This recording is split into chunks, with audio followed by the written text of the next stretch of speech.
Where is this app? Just gonna get started. Alright, Mashaykh on straight away. We got Ahlul in the house. Alright. Alaikum salam. Dawood Ahmed. Bilal. Khalid Tai. Ahlan wa sahlan. I'm just trying to share this video first of all.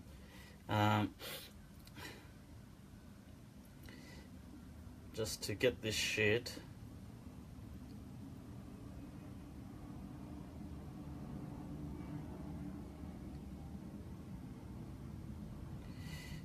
Just un momento.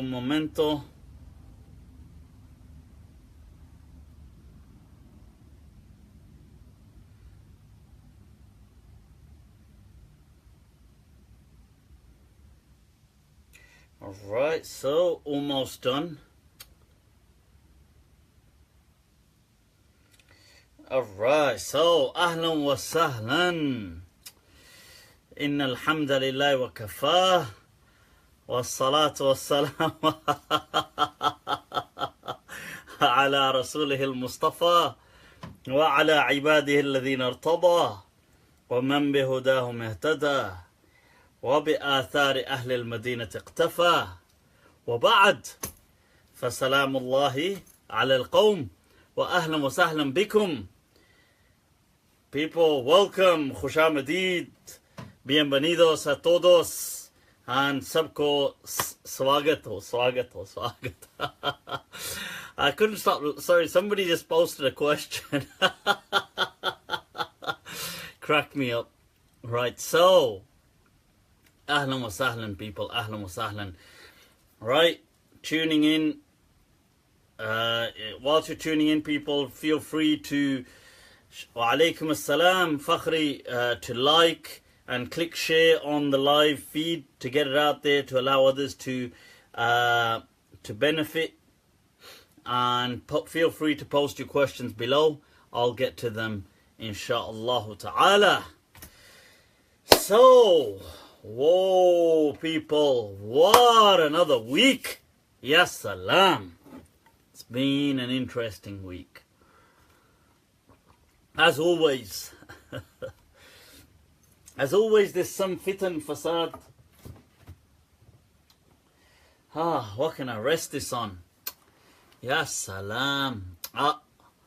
Just when I almost... My Oxford English Hindi dictionary is the perfect solution for this samasya. Okay, where can I put my glass? Acha. Asam ji, ahlan wa sahlan. Ustad Hassan Shibli, ahlan wa sahlan. Tasharrafna. And I hope things are going well with you over there against some of those Islamophobes. Yassar Allah. Right, people, we've had a hell of a lot of questions come through. Ustad Yasin, ahlan wa sahlan.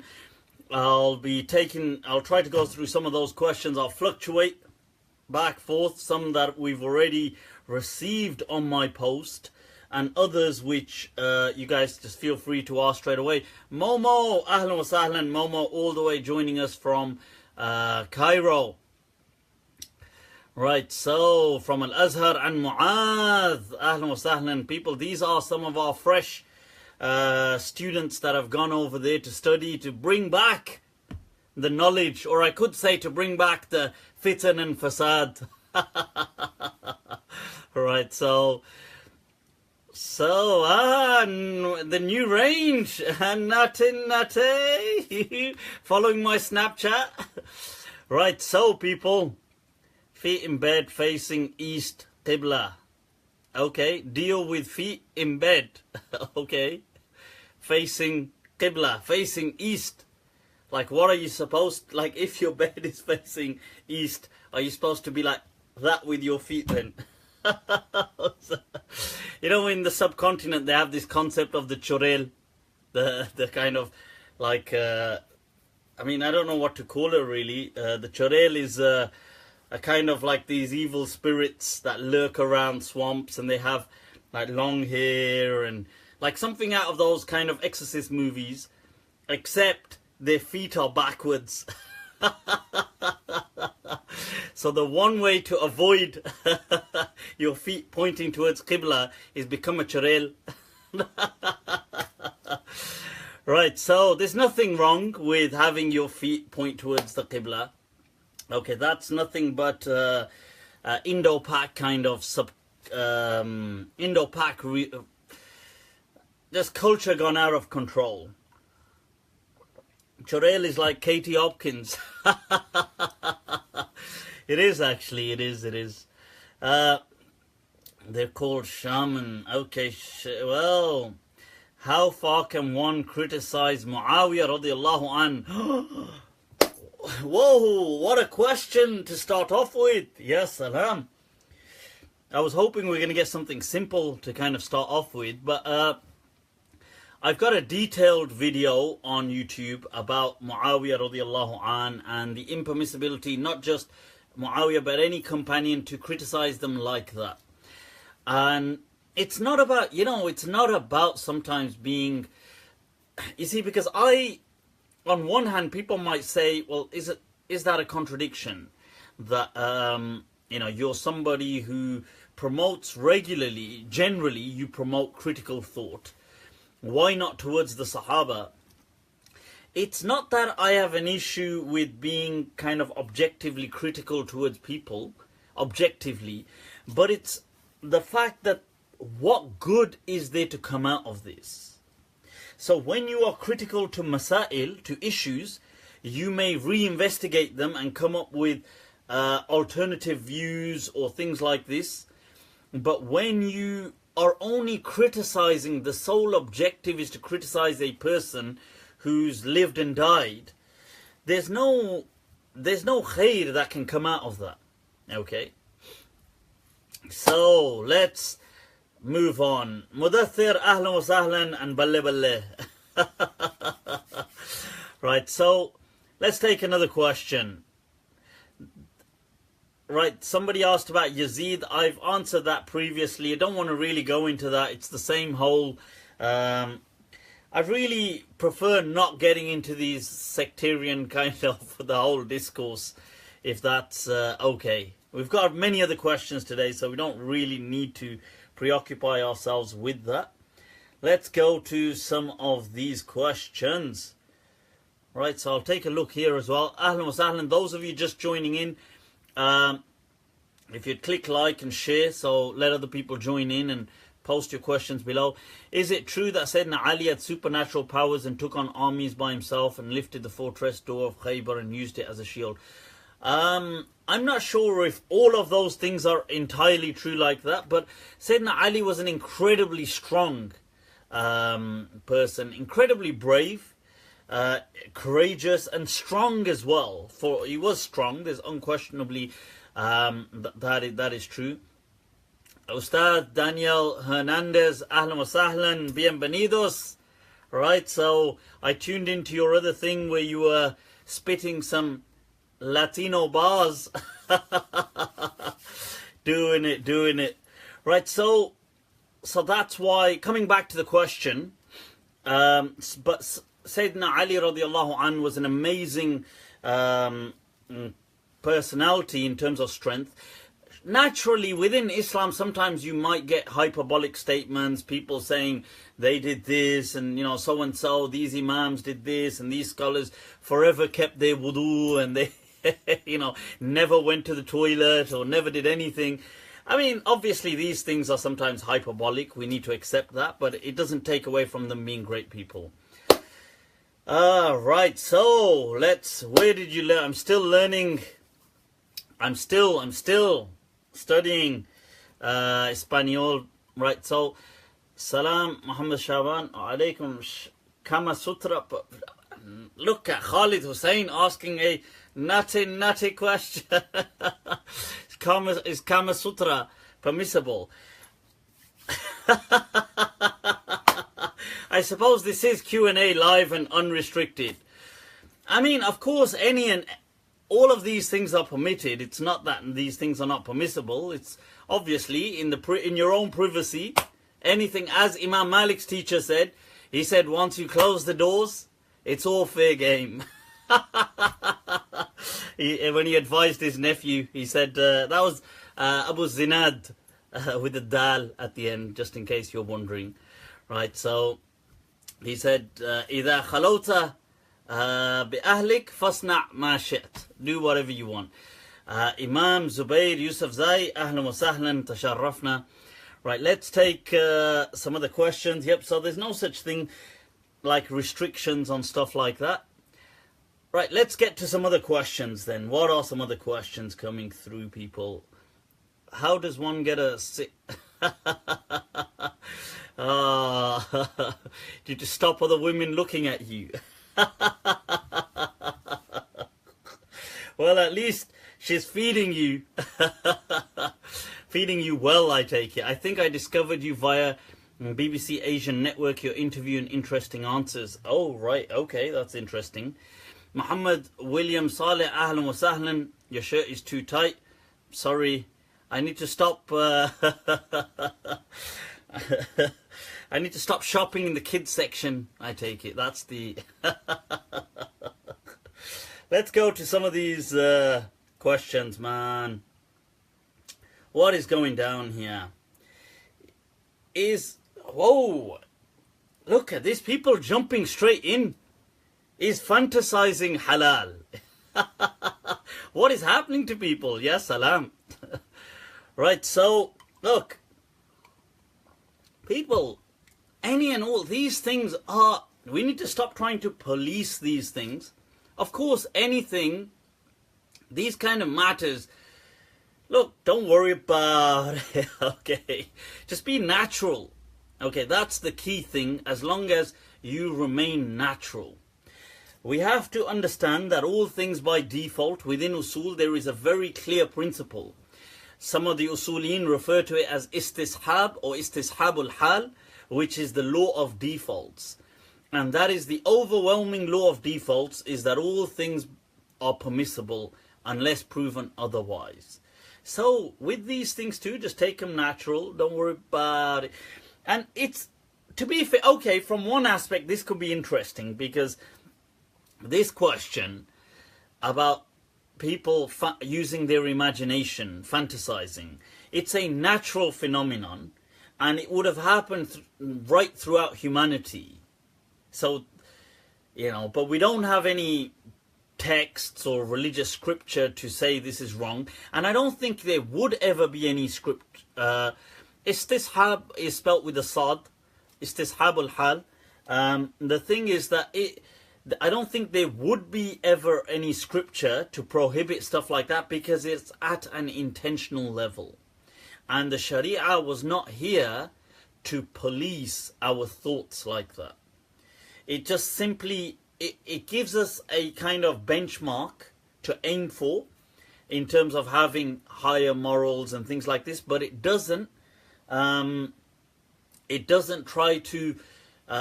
it's not like Big Brother in that sense, that kind of Orwellian kind of monitoring and totalitarian view towards people's thoughts. Just to clarify, so even if people, for example, at a mental level are plotting something wrong or bad, or they want to cause some harm, and in the hadith it says, "Man hamma bi sayyi'atin." So whosoever plans this, concerns himself with doing something wrong, فَلَمْ يَعْمَلْ بِهَا, but he didn't conduct it or carry it out, that كُتِبَتْ لَهُ حَسَنًا. Okay, that a person gets a good deed for not doing that. That's the hadith. Whereas if you plan something good, but you don't carry it out, still, from the mercy of Allah, you still get a kind of good deed written for you. Okay? So, right, does Islam recognize a concept like the chakras, or any link with the chakras in our body? Jazakallah khair. Right, okay, I don't know too much about the chakras. I'm aware that there's, once again, I could be wrong, but I thought there were 7 chakras or something in the point. I could be wrong on this, but there's certain points that give off, you see, because it has its roots in Hinduism, so it's not, they don't necessarily deal with energy in Hinduism, but still it's meant to have some kind of like a well-being effect. I think they could, I don't know, I mean, maybe there's certain truths to things like this that, you know, you see, I mean, there's a human beings, we are a physiology, we are a psychology, and above that as well, we are in essence, I mean, okay, this is going a bit, I'm going a bit mystical, not that I'm a very mystical person, but I suppose in essence, we are, everything in essence is energy. So that's an interesting thought, because, you know, I read this on Facebook, this t-shirt which said, "You matter." You matter unless you're traveling at the speed of light, in which case you energy. So the thing is that, look, you've got, so we are at a very, all solids are simply a perception. There's a lot of movement going on. There's atoms at a subatomic level. So I suppose, do things feel vibes and interact and stuff like this? Perhaps. Right, so, okay, let's move on to the next question. Some Salafis say they are haram haircuts. To what extent is this true? Some Salafis love to make up their own rules, i.e. women not being able to drive. Right. Majid is there. We built your shelves for you. All right, Majid. Ahlan wa sahlan. People, that's Majid. To be fair, they do excellent stuff like shelves. I know I've had a few ulama ask me in the past, well, you can reach out to him right there. That's him right there. And he'll inshallah hook you up. Right, so are haircuts haram? You see, there's no such thing as a haram haircut. Okay, we need to clarify that. There is no such thing as a haram haircut, regardless of whatever somebody is telling you. Right, now, the Prophet sallallahu alaihi wasallam in a hadith, he discouraged. It depends how you read it. They may read that as forbade, but in my understanding, discouraged qaza. Not because of qaza per se. Qaza was, the definition of qaza is patchy, kind of having patchy kind of hair left. So you've got, and qaza is taken from the word which was referring to clouds. It was also used to refer to clouds. And so, and in the incident, the Prophet saw a child, and the child had, according to different narrations, in some narrations he just had like a braid and the rest of his hair all shaved off. Or in some narrations he had hair but he had the center kind of thing shaved off, the way the Christian monks would do stuff like that. And so the Prophet said, what is this? Ihlek kullahu wa witruk kullahu. That shave it all or leave it all. Like, you have to understand that where the Prophet was coming from. What the Prophet wasn't doing. Okay, let's get this straight. What the Prophet ﷺ was not doing was setting hairstyle trends. Otherwise, he could have just sat everybody down and said, alright people, I'm going to teach you how to have hairstyles. That's not what he was doing. What he was doing is simply saying that, look, why are you distorting this child's hair? Like, that's wrong, what you're doing to the child. And secondly, the second layer to that was he was making a distinction that we shouldn't resemble people like monks of other faiths. That we now have a strong, secure identity as Muslims. We don't need to. And there's a very interesting hadith that is in the Ahkam al-Wusta. Right, so so the Ahkam al-Wusta, which I actually just recently got a copy of, by Abdul Haq al-Ishbili. Now, in that he brings a hadith which is very interesting about when the Prophet Muhammad sallallahu alaihi wasallam first went to Medina.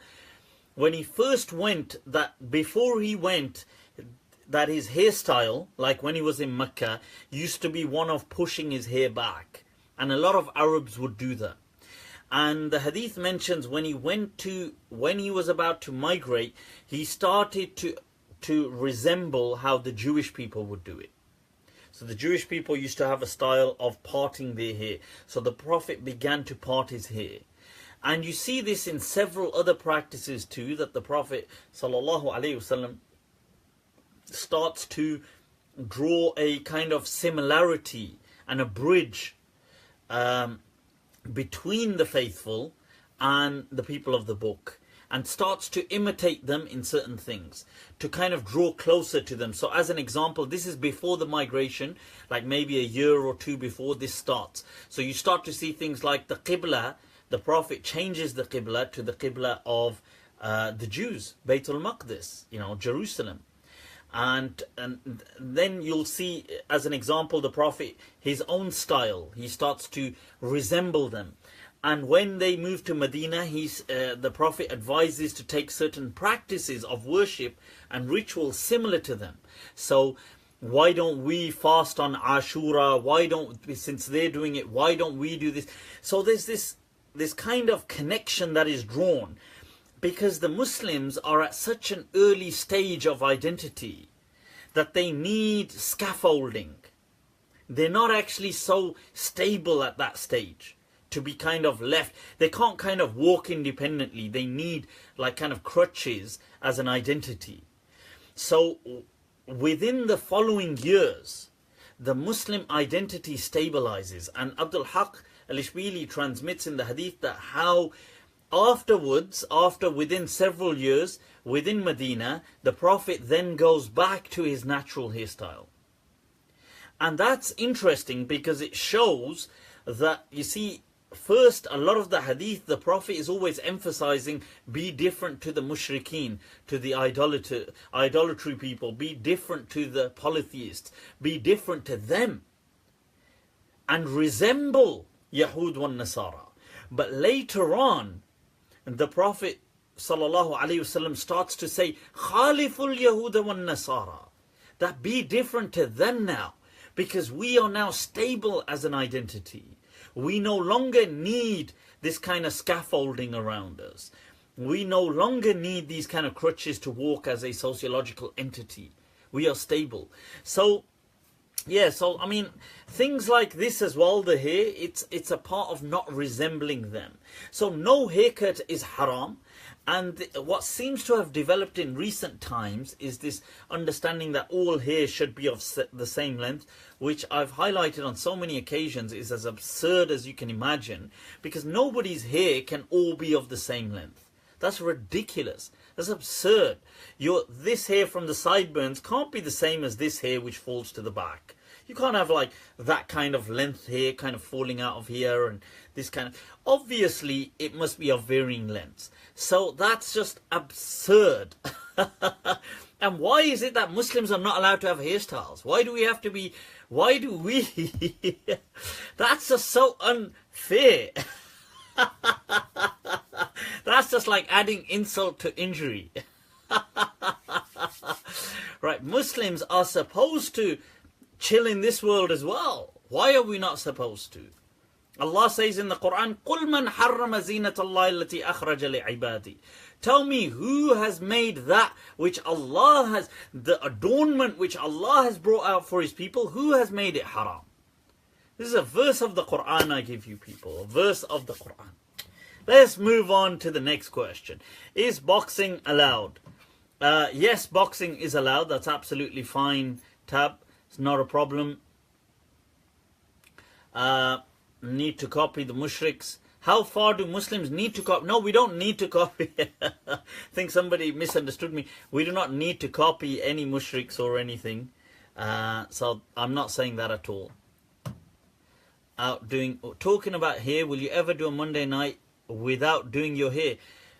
Without doing my hair? You know, it doesn't take me long to do that. Seriously, all I do is I just put some gel on and I go like this. That's it. and it just spikes up. I did try growing my hair once, and I mean I grew it long many years back, but I tried growing it, actually, was it last year? And I realized what a headache. Having long hair is a nightmare. Oh my God, it takes forever to do your hair. I was like, I can't be spending time like that doing my hair. Having just spiky hair, short hair is just so much easier. Right, so, okay, next question. Can a Muslim eat at a Catholic house? Suleiman Khan. Alright, Suleiman. Right, so the thing is, can you eat from a Catholic's house? You can, provided they meet, that they have some ihtimam. That they have some, by ihtimam I mean some adherence regarding food and stuff to their faith. You see, the thing is that I suppose I would be, if you knew very clearly, if you didn't know, I think it would be okay. I think if you knew very clearly that this person doesn't really care about religion and they just make anything, they just make pork, they make this, they make that, then like that you can't eat anything. But if you had some idea that they did abide by their kind of faith in that sense, even if it's not the way we understand the faith, but that's fine then. But you see, in my understanding, the reason halal, what it does is it creates an identity, a social identity that Muslims all worldwide kind of share. Salam, Mufti, I wanted to know, was Imam Ahmad an anthropomorphic? Whoa! Talk about taking out the Imams. Ahmad Khan just tried to do a drive-by on Imam Ahmad ibn Hanbal radiallahu an. You see, I think it's unquestionable that some Hanbalis were anthropomorphic in that sense, that not that they're true, but they project, some actually presented a very anthropomorphic view, and I think they were a minority. Majority of them present, the Hanbali Aqidah presents an anthropomorphized, it's not actually like they don't say that that's what we believe, but they end up kind of alluding to God having all these body parts, and they attribute this to the belief, the creed of Imam Ahmad. Do I believe Imam Ahmad actually had that creed? I would like to believe that he didn't. That's what I generally would, that's what I go. I mean, the Hanbalis would disagree, and they would push that he did have their views are from Imam Ahmad, and that's why they call it the Hanbali Aqidah. I hope, I mean, I'm not obviously fond of that kind of Aqidah, so I would like to say that he didn't, but I mean, they would obviously disagree with me. Right, so, but just to clarify what we mean by that, since I've said it now, what we mean by that is they say God has body parts without saying he has a body. So they say he doesn't have a body, but he has body parts. So God has, according to the Hanbali Aqidah, the Hanbali theology, which is today the Salafi theology, God has two right hands. He has one leg, one shin. He has a back, according to some of them. He has a face. He laughs. He has two eyes. I don't know. I think some of them even said he had teeth. But they say he has, on his hands, he has two fingers, I think. and he moves. I mean, this is going to offend a lot of people now. Then I'm going to get blacklisted. Hey, don't shoot the messenger. I'm only saying what's in the Aqidah books of the Hanabila. So, but then they will say, but all of these things without, but they'll say don't imagine them. It's a bit late now, bruv. Oh, you should have told me that before.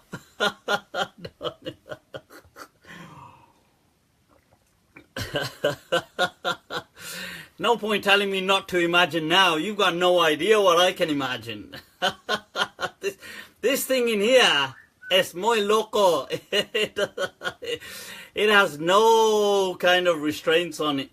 So So anyway, right, so that's now the difference is that this is the Hanbali Aqidah, but was Imam Ahmad of that Aqidah? I can't really say that he was. They will generally feel that he was. I would like to believe that he wasn't, but Allahu A'lam. Okay, so I hope that makes sense. Yeah, unfortunately, that is kind of true what I was saying. I know it sounds funny. But this is the issue, you see. Look, this is the issue. People, you can believe whatever you want, but this kind of faith won't stand up in the 21st century in the face of kind of critical thought, because it will be decimated. Because faith in the 21st century is being strongly tested. And in order to be able to hold on, it has to be kind of bulletproof. This kind of faith will just be ridiculed. I mean, you can have it.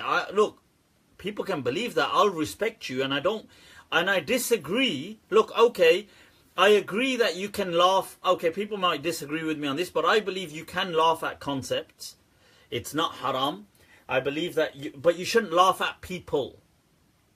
Okay, as in, okay, you can laugh at people as a joke, but I mean, you shouldn't pick on people, but you can kind of pick on ideas. There's no problem in picking on ideas. Okay, so that's, I feel there is no issue with that. But that said, what the purpose of me saying this is, in this day and age, people will criticize and scrutinize and put under a mega microscope faith. And unless it can stand the test of scrutiny, it will fall apart for many people. So, Mushin, shukran. Right, so I hope that, and I'm not trying to, when I say this kind of stuff, I'm not trying to offend. I know it will offend people, but I'm not trying to do that. Tahir Mahmoud, ahlan wa sahlan. Those of you just tuning in, people, click like and share the live feed, get it out there, let others tune in, inshallah. Don't worry about it. No need to be embarrassed. Tell me, do I embarrass you? Is that people saying, don't be crazy, I can't share his live feed. How will I ever face humanity again? Then you could just share it with a question mark, I guess, like, what's this guy on about? Right, anyway, let's move on. Kaiser Sosei, ahlan wa sahlan. We got some academics in the house, people. Why do scholars say that picking and choosing opinions is like fatwa shopping and it's haram in Islam?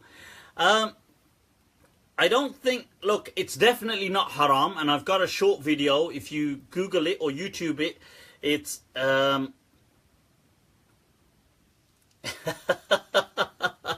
right, if you YouTube it, it's when I was with Sheikh Akram Nadwi, and we spoke on the matter of can somebody adopt opinions of ease to make life easy for themselves? Can they do that? And the answer is absolutely you can.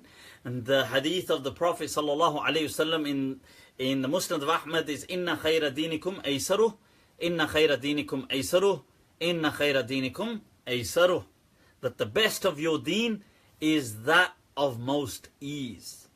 And in a hadith in Sahih Bukhari, the Prophet Aisha said, Ma khuyyira bayna amrayn. Prophet was never given two choices, illa ikhtara aysarahuma. And one could argue that it is from the methodology of the Prophet that we choose ease. Allah, people, from the methodology of the Prophet that we choose ease. Okay, so ease, there's no harm. This is, as I hashtag it all the time, hashtag, I'm not doing the crucifix. Damn, I've just given some proper video bait for some people, for some haters. They're going to be like, Astaghfirullah, Mufti just did the crucifix. Astaghfirullah. Well, bro, I'm doing it as a hashtag, look. I'm doubling down. Hashtag. Hashtag. So the thing is that the hashtag is Deen of Ease, okay? Deen of mercy, not mercenaries. Okay, so let's take some other questions. And we shouldn't be so insecure about our faith, by the way. You know, by doing little things, you don't become a kafir. I'm just saying. You know, people get so scared. Oh my God, I've become a kafir. Oh my God, I've become a kafir. Relax. I mean, you know, it's not something that, you know, I'm sure you can hold on to your wudu longer than that. It's not that weak, this iman. So I think just to clarify, it's fine. People don't need to freak out just in case you do anything and you think, oh my God, have I become a kafir? You don't become kafirs that quickly. Right, view of istikhara. Istikhara, right? Why would somebody follow a madhhab? I've actually answered that in much detail. Mahwish Busha Khan started listening to lecture detail. Well, shukran Mahwish. Right, so how do you become a kafar? Well, don't worry, the way you're going, you're gonna get there. that would be funny. Right, so coming back to the point, why should somebody follow a madhhab? You see, to learn Islam is centered pretty much, a lot of Islam is all about rulings. It's all about trying to understand rulings and stuff like this. And I had an interesting discussion with a close friend of mine who I call Sheikh al-Qawm. Hashtag, those who know. And so we're having this interesting discussion, and he said something which got me thinking. He said, you know, in the past, people, they never had law and order as easily available. Like, it was there, but it was always volatile. So I guess people craved it. They craved kind of law and order and which quite rightly so. You know, you want to preserve your rights. If you're not careful, your iman might fall out of your pocket. What does Mir Taqi Mir say? He says, Mir ka deen o mazhab poochte ho kya? Like, why do you ask about Deen's religion and his faith? He says, Kashka Kencha. You know, the Hindu mock that. He goes, Kashka Kencha. Der mein baitha. There is a mandir. There mein baitha. Kab ka tarke Islam kiya? He said, I've pulled the thing, I've sat in a temple. I've left Islam a long time ago. Don't get offended by him. He was a legend. Mir was a legend of the Urdu language and called like the Don, called by some a god of the Urdu language. Not in a shirky way, but he was a legend. So don't get offended by him. But you know, these people in the past, they had the security and confidence to say things like this. Because they had I feel, you see, to people that's like, oh my God. See, to me, I see the kind of the silver lining in that. I don't see the cloud, I see the silver lining. That this is, to me, it shows their stability and security within faith. That they can speak like that. Because it takes a lot to be able to speak like that. And I think today we're so worried because we're insecure with our faith. So I think, just saying, because sometimes people, you know, they freak out, and the Urdu poets had it a lot, actually. Even Arab poets had it as well. But you see a lot of this that they challenge, and they're very kind of open in challenging. Sometimes it seems almost like, whoa, they're even challenging God. What does that one poet say? He says, what was that line? He says, "Main tur nahi jo jal jaun." jab chahe muqabil aa jaye. He says, what does he begin? He says, kya tumne bhi humko Musa samjha hai? That do you consider me to be Musa alayhi salam? He says, I'm not the mountain of Tur that I will kind of collapse and crumble. Whenever you want, show yourself to me. But this was the kind of audacity. You see, on one hand, it's seen as audacity that they had in addressing God like that. But on the other hand, it's a kind of confidence that they had and a personal relationship. Right, so, yep, Kashka Kencha, yep, Shukran Abdul Wahab, that's the poem of Mir right there. So, in a way, you can celebrate this kind of confidence. And what's interesting is especially those poets who came before the colonialization, they seem to be very secure like that. Ustad Faraz is in the house. Ahlan wa sahlan, ahlan wa sahlan. People, Faraz doing some awesome grassroots efforts. So if you want to get involved in any of the projects, give him a shout out, inshallah. Mufti, have you heard the term Hanafi hounds, Maliki, meerkats, Shafi sharks, Hanbali horses? No, I haven't actually. Right, let's take another question. I'm from Germany. I've learnt my namaz from the Hanbali madhhab, but I haven't learnt from the Hanbali. There are not a lot of Hanbali translated into Germany. What is your solution? What is my solution? Right, so my solution... My solution is join the school of Medina, the Maliki madhhab. People are going to say, oh, he's proselytizing the Maliki madhhab.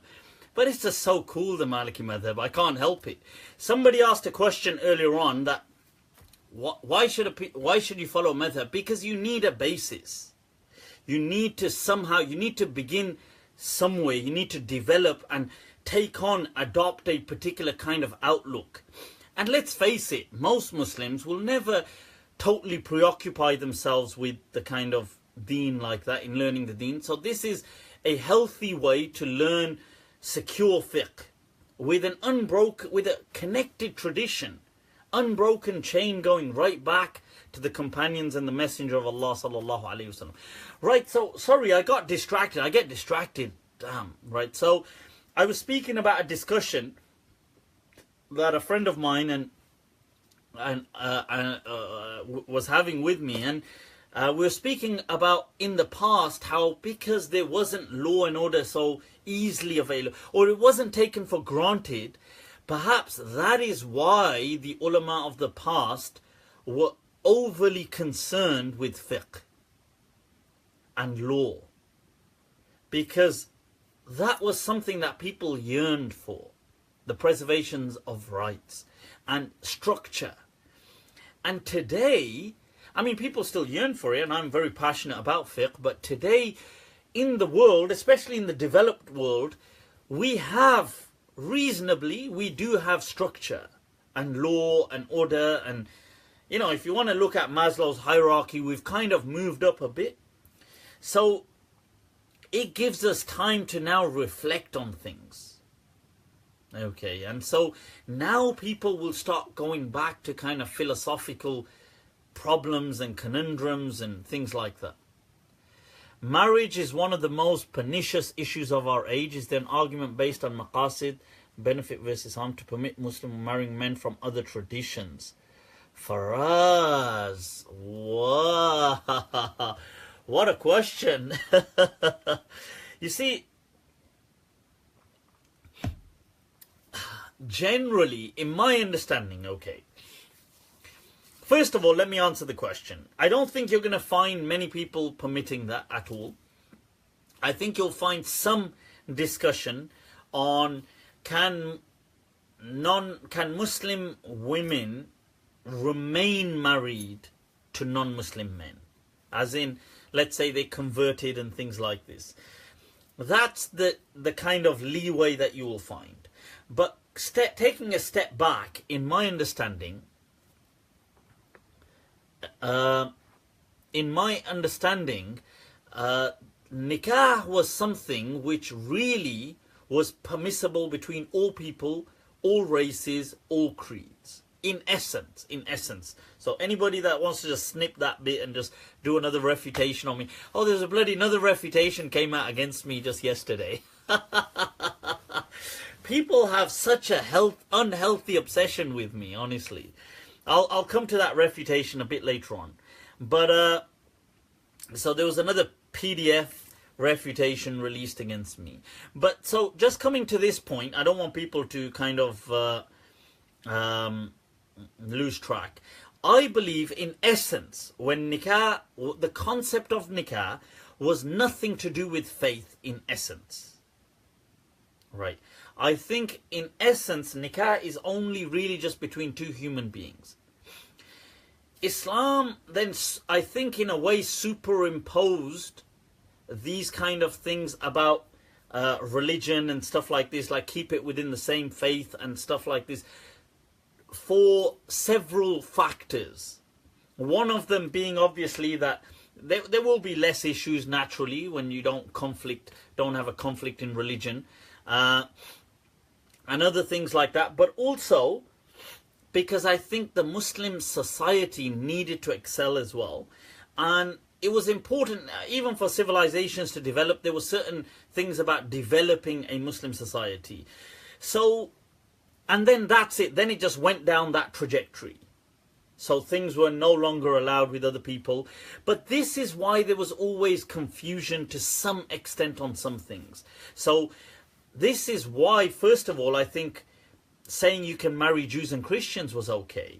Because the Muslims in the early days needed to kind of, they were imitating and kind of scaffolding their identity and faith with the people of the book. So it was important to build bonds and ties. So in my understanding, that was one of the reasons that was made permissible.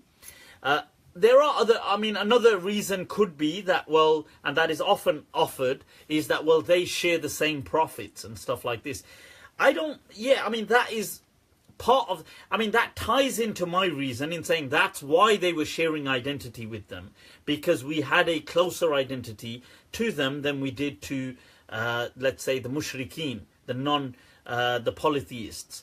So, and this is why you could eat their meat and stuff like this. And as Islam started to expand, you see the Prophet, as the Persians started to interact, what does the Prophet say in a hadith? He says, "Oh, amilul majus mu'amalat ahlul kitab." That why treat the majus, the Zoroastrians, as you treat the people of the book. So some people started to say, well, that's only for jizya. Other ulama said, no, that was also for marrying. Others said that was for eating their meat. You see, there was this confusion a bit around that. Now, so that's in essence how it is. That said, I do think that religion does end up playing a major role in it doesn't cause conflicts, but it becomes, perhaps it augments certain conflicts when, let me reword this. I feel religion, a difference of religion, when I'm saying religion, a difference of religion would amplify other turbulent conflicts as they arise. So if a couple start to have problems in their relationship, a difference of religion will, in many cases, I feel, maybe not in all, but in many cases I feel it will kind of amplify that massively. And it will probably lead to a lot of problems. As far as I'm aware, I don't know of any ulama that have permitted that outright today. I'm just saying, in the past, you do hear of kings like King Akbar, who married Hindus, from India, from Mughal India, and after him as well, Jahangir, his son, he married also a Hindu woman, and the nikah was done by Maulanas in his time. But people will say, I suppose, they were corrupt Maulanas. But I mean, in the past, I think you do have examples of history of rulers or people who were kind of powerful that did do these kind of things, and they did them in an Islamic way, so to speak, and the Maulanas of their time just let them get on with it. In this day and age, you know, I don't think people are going to do it so easily. I mean, you're asking a lot really, because our bechar, this ummah is too busy caught up on, are we even allowed to have a haircut like this? They're not ready for that level of ijtihad. But if somebody did that kind of ijtihad, you see, I welcome any kind of discussion that is based on something sound. I do welcome it. I don't shy away from it. I don't freak out. And I don't believe we have the right to bully people. I don't believe we have the right to kind of target and persecute people because of different opinions. It's absurd. Honestly, was it just yesterday, or I had a discussion. I'm on a WhatsApp group with, it's an alumni kind of group to do with my madrasa, and that I used to be on with several people, that I used to be at with several people from around the world. And it's interesting that, you see, because a lot of them, or some of the people who are vocal on that group, they disagree naturally with a lot of my views, which is understandable because my views can be quite quite crazy. But so what they try to do, and I see unfortunately a lot of Muslims do this, they try to bully. Like they think that's okay to bully. Like they'll try to, like I had some of them like name calling me and insulting me. And I said on there, I said that, you know, what do you guys think you're doing? And this is like international. They're not even in the UK. And they're grown men, like, you know, grown middle-aged men, like who are imams. And I'm like, I haven't insulted any of you personally. I haven't kind of even targeted you personally. Like, why do you think that's okay to do that? Why do you think it's okay to just try to kind of gang up on me and pick on me or insult me and call me names and call me this, and I'm like this, and I'm this and this, and go so personal just because I disagree with you? Like, let me get this right. Because you disagree with somebody's views, you think it's okay to try to bully them. I mean, not that either of them or both, in this case there were these two specific people, either or both combined sitting in front of me could ever try to bully me. This is just because they're thousands of miles away on a kind of WhatsApp group. But my point is that, look, why do you think it's okay to do that? Like, what is so... And I said this on there, and to be fair, okay, alhamdulillah, they came to their senses, I think. So they kind of felt a bit bad, and okay, and, you know, they kind of apologized, which I accept. I was disappointed that other ulama in the group didn't condemn that. That why, you know, when you're scholars, why do you guys tolerate bullying? I asked people, and I asked this to other people who are Islamic activists as well, or active kind of preachers or things like this, that, you see, what is the difference between you and Islamophobes then?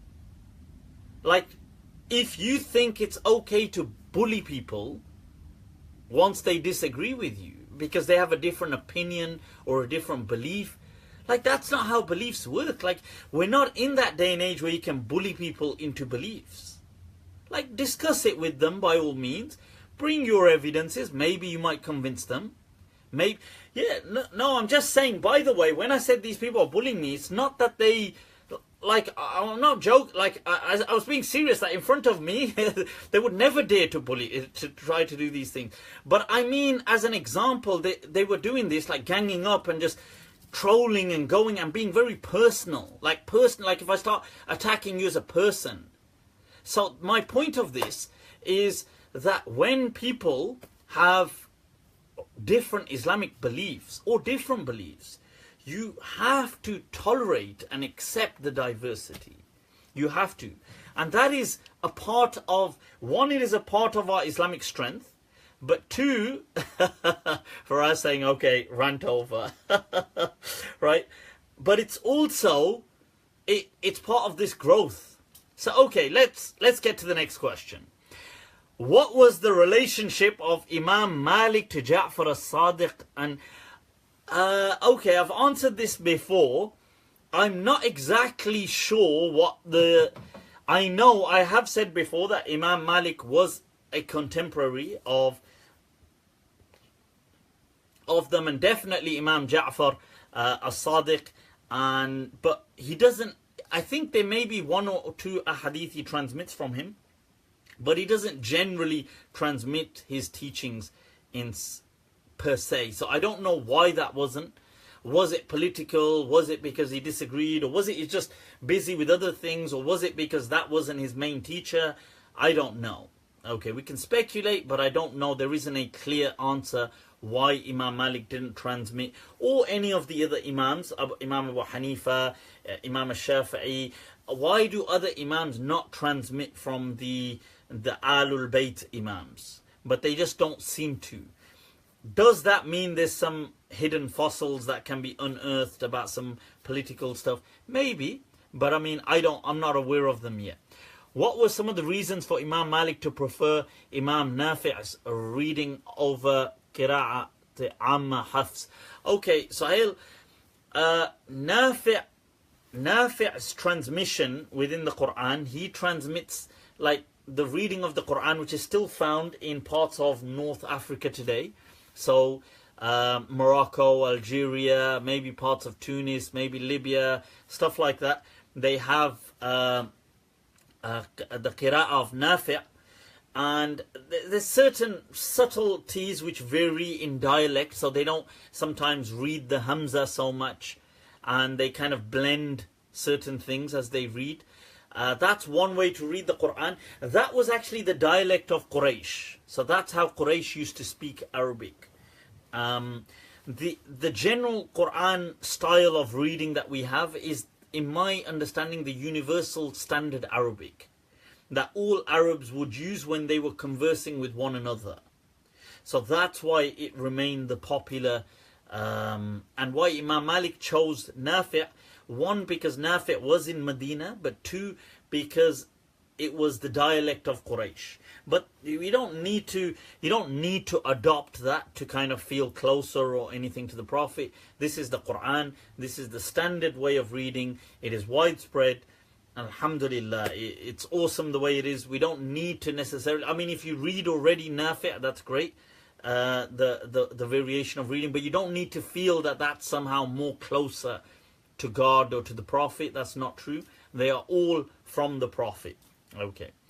Right, views on people fighting drug addiction, seeking professional help. Islamically, what can be done? It's an interesting question. Islamically, what can be done? I suppose people can find strength in the faith, which can help them overcome. Right, that can help them overcome certain struggles. So sometimes you need to, like, you need faith, like you need to kind of believe in, you know, that you need to know that Allah is watching over you and you can do it. And that too is important sometimes. You know, it makes a person, you know, they can achieve in that sense. You know, like the saying in Urdu that, what is it? Himmate marda madade khuda, that the determination of men, and with it the power of God. So it's, in a way, it's true that, you know, you set foot, and then Allah opens up the ways for you. And as the Prophet said, "I'qilha," tie the camel, fatawakkal, then have faith in God.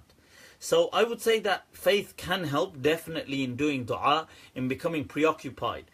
But I want that to lead on to another question we've got. Okay, quite a few people is joining in. Ahlan wa sahlan, people. Those of you that have joined in, click like, click share, share the new live feed, get it out there, let other people join in. Click it and post your questions below. I'll get to them. The other question I want it to come to follow on with, which is linked to that, is having problems, as in life problems, having problems whilst being upon the faith, as in firm on the faith. Okay.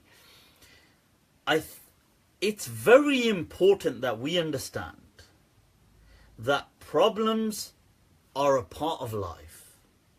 Okay. They are a part of life. Now, that you cannot there cannot be a problem-free life. There will be struggle. There will be struggles. There will be problems. There will be issues and, unfortunately, maybe tragedies throughout one's life. Right? They will vary between all people. Some people, they may be of a greater intensity, and for other people, they may be of a lesser intensity. Our ability to cope with them will vary too. Our mechanisms and methodology to cope will also vary. Our structures and networks on who we rely on to help us will also vary. So I think, look, the reason I'm saying this is because sometimes some people, they start to pray and then they wonder, why have I still got problems? Because now I'm praying. Okay, first, I never used to pray, and okay, I had problems, but now I started praying. So why has God allowed for there to be problems in my life? Look, Allah, it doesn't work that way. Okay, this isn't the contract that you've got with God. Okay, it doesn't work. Look at the Messenger of Allah, Muhammad sallallahu alaihi wasallam. During his lifetime, he had many struggles. He was the Prophet, the Rahmatan lil Alameen. He was the best of people. لَقَدْ كَانَ لَكُمْ فِي رَسُولِ اللَّهِ أُسْوَةٌ حَسَنَةٌ. He was the peak and the pinnacle of human character. And he was the walking, talking Quran. Yet, his life had problems. It's unfortunate when we have problems, but what I'm trying to say is problems are not the measure of your iman. So if you've got an imanometer by which you measure your iman, you can't say, oh look, now my iman's up there, so why have I still got problems? Okay, that's not how it works. And you can't kind of hold God to ransom with that either. So I would say, look, seek out active solutions. Addictions, as an example, seek out medical assistance. Seek out also preoccupation, because addictions are to do with, they are biological, but they are as much psychological as well. And sometimes the mind needs to become heavily preoccupied with something that becomes so distracting that you almost forget about the addiction. Because otherwise, if you're left to just wander, you want that high. You want to go back on that high. A person wants to be up there, and when they have the crash, they feel that, oh, I need to get... So if they're busy, whether it's work, whether it's learning, change your company. Right? So change your kind of company, because the social cues trigger addictive kind of personality. They trigger the kind of thing. There's actually a very... there's a famous... He's a doctor by the name of Von Stieff, I think. I was actually going through an audiobook of his.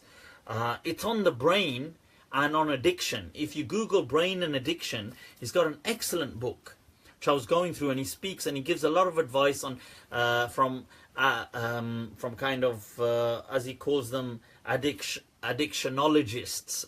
Okay, so they are like people, and he speaks about neurotransmitters and how to effectively. He has a very successful clinic apparently. So anyway, that's something. I hope it's of some help. Let's move on to another question. Right, is watching Dragon Ball Super allowed because it contains many concepts of shirk? Right, so Faraz Yusuf said brain in the balance. Okay, that might be. I've got it on my Audible kind of thing, and I listened to it, but I forgot what it's called now. It's called but if you Google brain and addiction, it should come up. Right, so right now is watching Dragon Ball. I don't know what Dragon Ball Super is actually. I haven't watched it, so I don't know what it is. But I'm assuming, is it a cartoon or something? If it look, it doesn't matter. Whatever it is, you can watch it. Relax. Okay. So it's all good. These kind of things they're not haram to watch just because they've got superpowers or something like this. It's a cartoon show. Shukran Sarraj. I thought it sounded like a cartoon. So it's absolutely fine. It doesn't matter if he's a god in it or something like this. That is not shirk to watch. Relax, people. Relax. Relax. Tranquilo, tranquilo. Okay, the thing. So was the wife of Noah around the same age as Noah?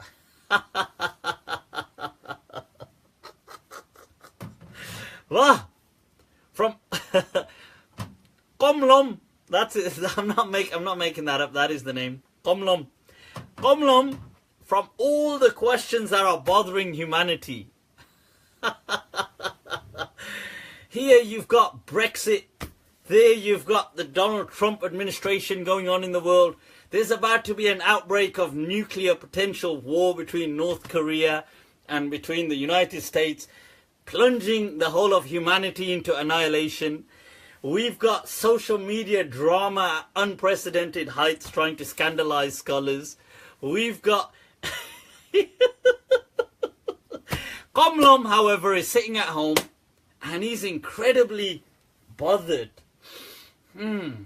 Was the wife of Noah alayhi salam the same age as Noah? Even Noah alayhi salam on the Day of Judgment will be like, why was he so... this mashallah, very concerned brother. The thing is, look, I don't know how old Noah alayhi salam's wife was. I'm just going to be honest with you. They didn't update me on that one. And I don't really think it's too much of... I personally think that Noah alayhi salam's age, having a very long age, was a kind of miracle of Noah alayhi salam.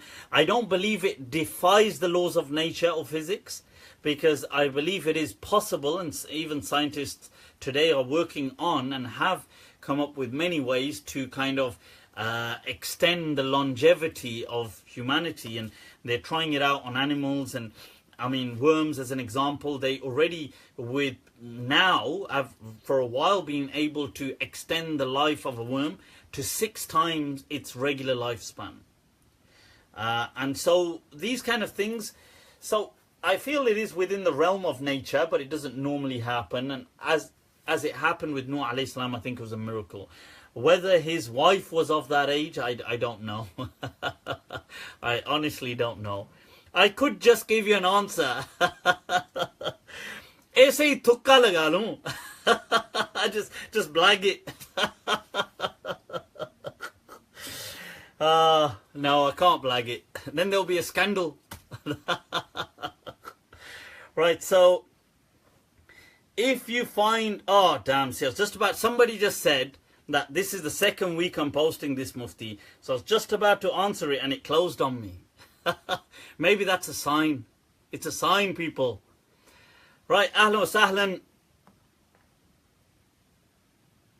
Alright, people. Ahlul wa Sahlan. Those of you just joining, if you click like, share the live feed, get it out there, let others join in, and post your questions below.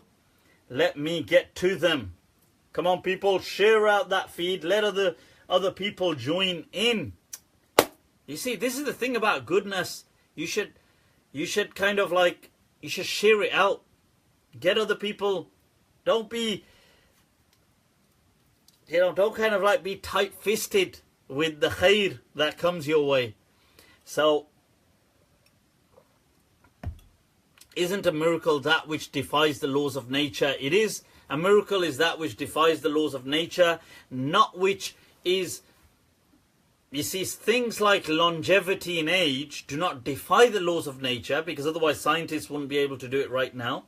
but it just seems to be not as common. That's not common, as in it seems to be incredibly rare that somebody can live so long, but it's not impossible.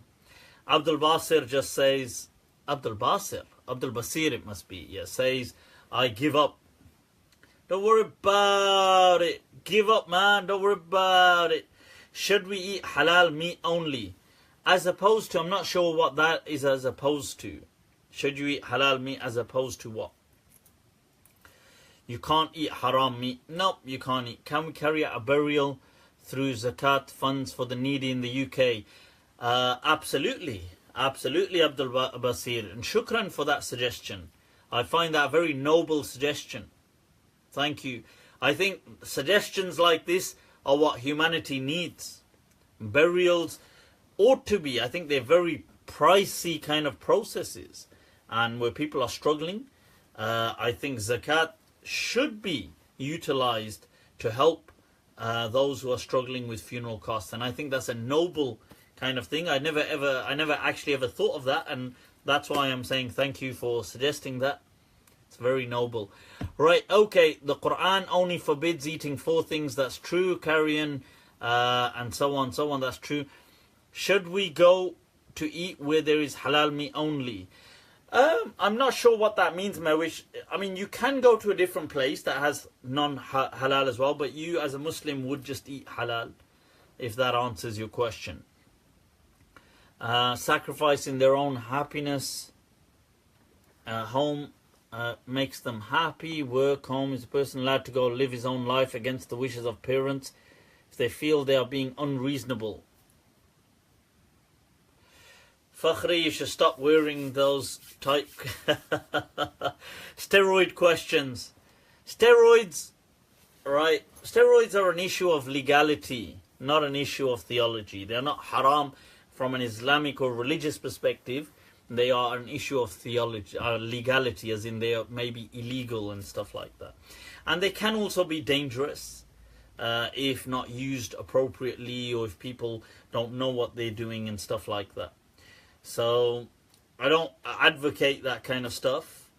No, I'm not on any kind of steroids. And so, but if people are using them, then they should do so with the correct kind of guidance and make sure that they've got all the safety kind of steps and procedures in place. Okay, so don't be careful not to kind of injure yourselves or harm yourselves. That's what I would advise. If you are going to do it anyway, then do it safely. So it's like people who take drugs. I wouldn't advise you to take drugs, but if you are going to take them, then take them sensibly. It's going to be another refutation against me now. Right. Oh, people, I remember there was a question thrown at me. All right. Marriages. Right. No, not the question of marriage thrown at me. I don't mean like that. Another scandal. Yeah, there's scandalous kind of material being thrown about here for free. It's being thrown around like a joke. Right, so, the question was about marriages, the concept, because there was a lot of discussion this last week about things like secret marriages. And I was asked about, are you married? Imran Khan, well, I can't say that. I can't say I'm not flattered by you asking. And I didn't expect it to come from you. Oh my. Why don't you slide into my DMs?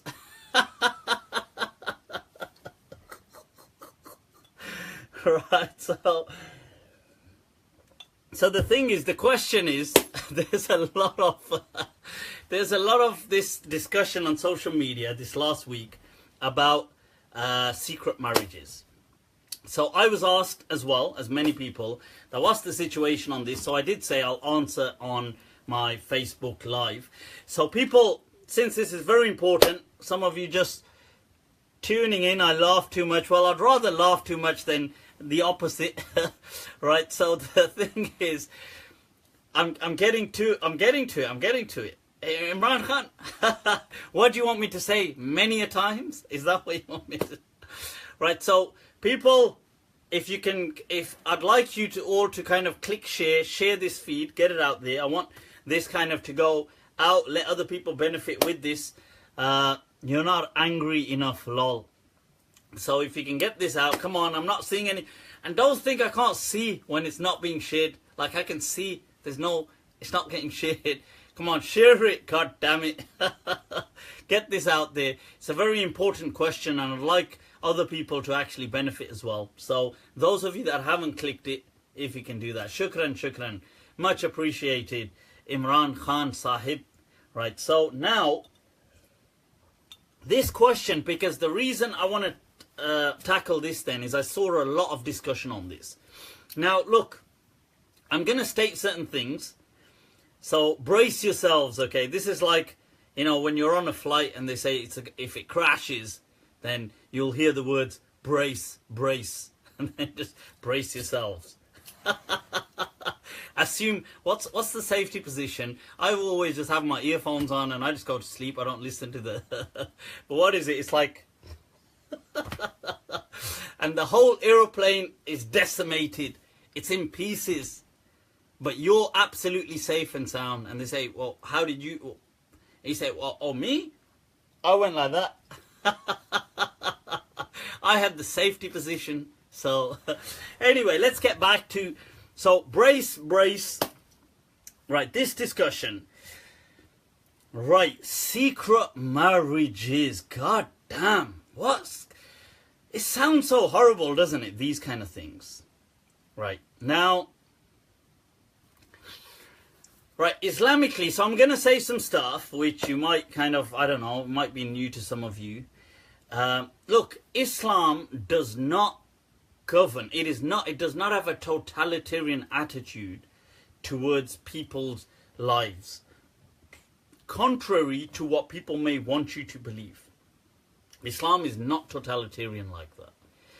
It is absurd to suggest that Islam places rules on how or why you're allowed to want to approach someone for marriage or to have a relationship. That's silly. You know, you're not like 12 years old, right? The thing is, people are grown adults. Islam respects them as adults.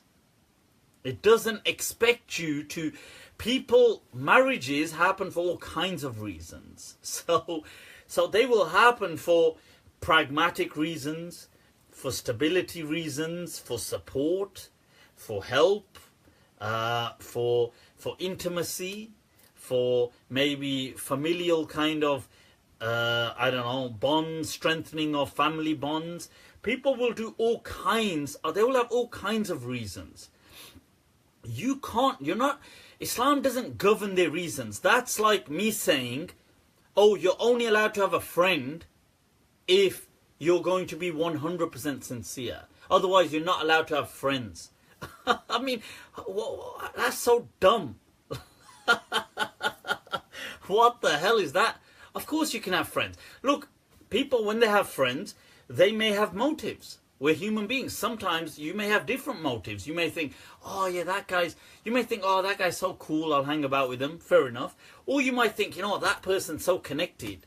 I want to chill out with that person, or that person's so successful. I want to chill out with that person. Everybody has motives. We're human beings, for God's sake. So I read somewhere, you know, and there was a lot of this discussion going on. Oh, people can't just marry for things like sex, or they can't just... Of course they can. I mean, they can marry for whatever they want.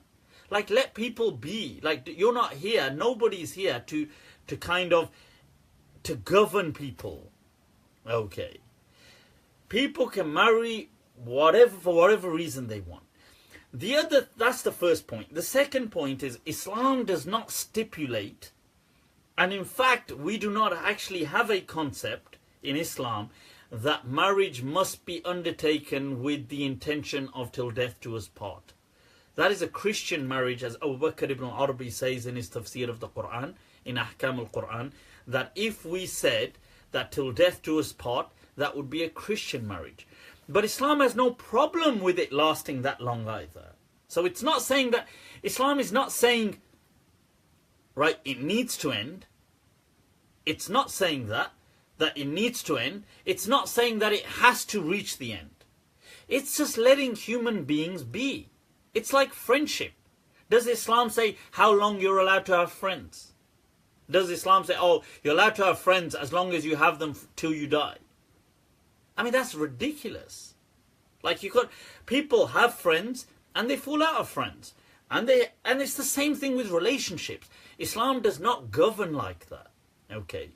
So the question here that kind of came up that, okay, so that's the second point. Third point, what if somebody, I mentioned somebody, okay, this got discussed and some people got a bit offended. What if somebody had a premeditated, undisclosed intention of divorce after marriage? So somebody thinks, I'm going to get married and then I'm going to divorce this person.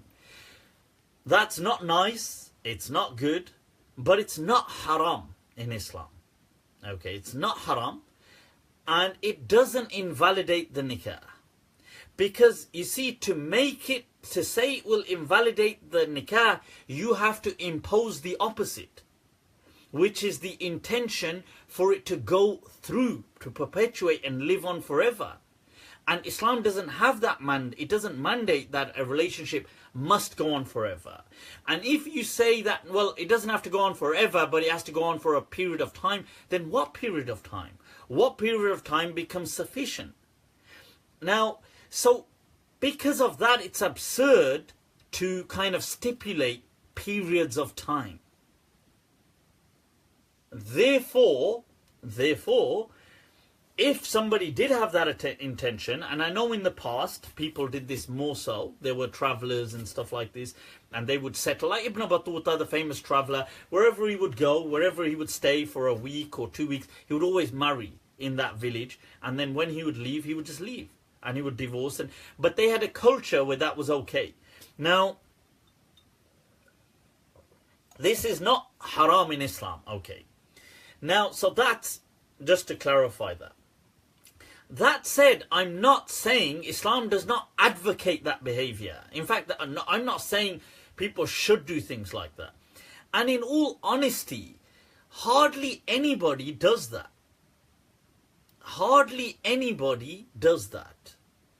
So, you see, making a big deal out of this doesn't make any sense. Because out of all the marriages that you're going to get, if you count out all, let's say in the UK, we count out all the nikahs that took place, let's say in the last month or the last year, we count them out.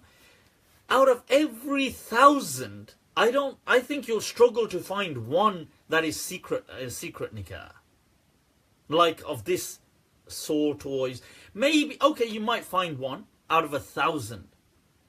Most nikahs that take place, they take place as actual nikahs. Let's face it, nikah is such a big deal nowadays amongst Muslims that it costs so much to do it.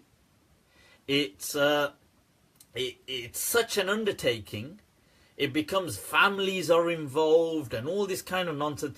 Nobody gets married to just say, oh, within 1 hour I'm going to divorce. That doesn't happen like that. I mean, I'm not saying no divorces have ever happened like that, but what I'm trying to say, no, these, by the way, these nikahs that you're saying they're secret, but most of these people, okay, let me tell you, look, majority of the Muslims, outright majority of the Muslims are not practicing Islam, right? They are not, probably I would think at least 80, maybe even 90% of Muslims do not practice Islam like that. At least 80%, they do not pray, they do not do stuff like this.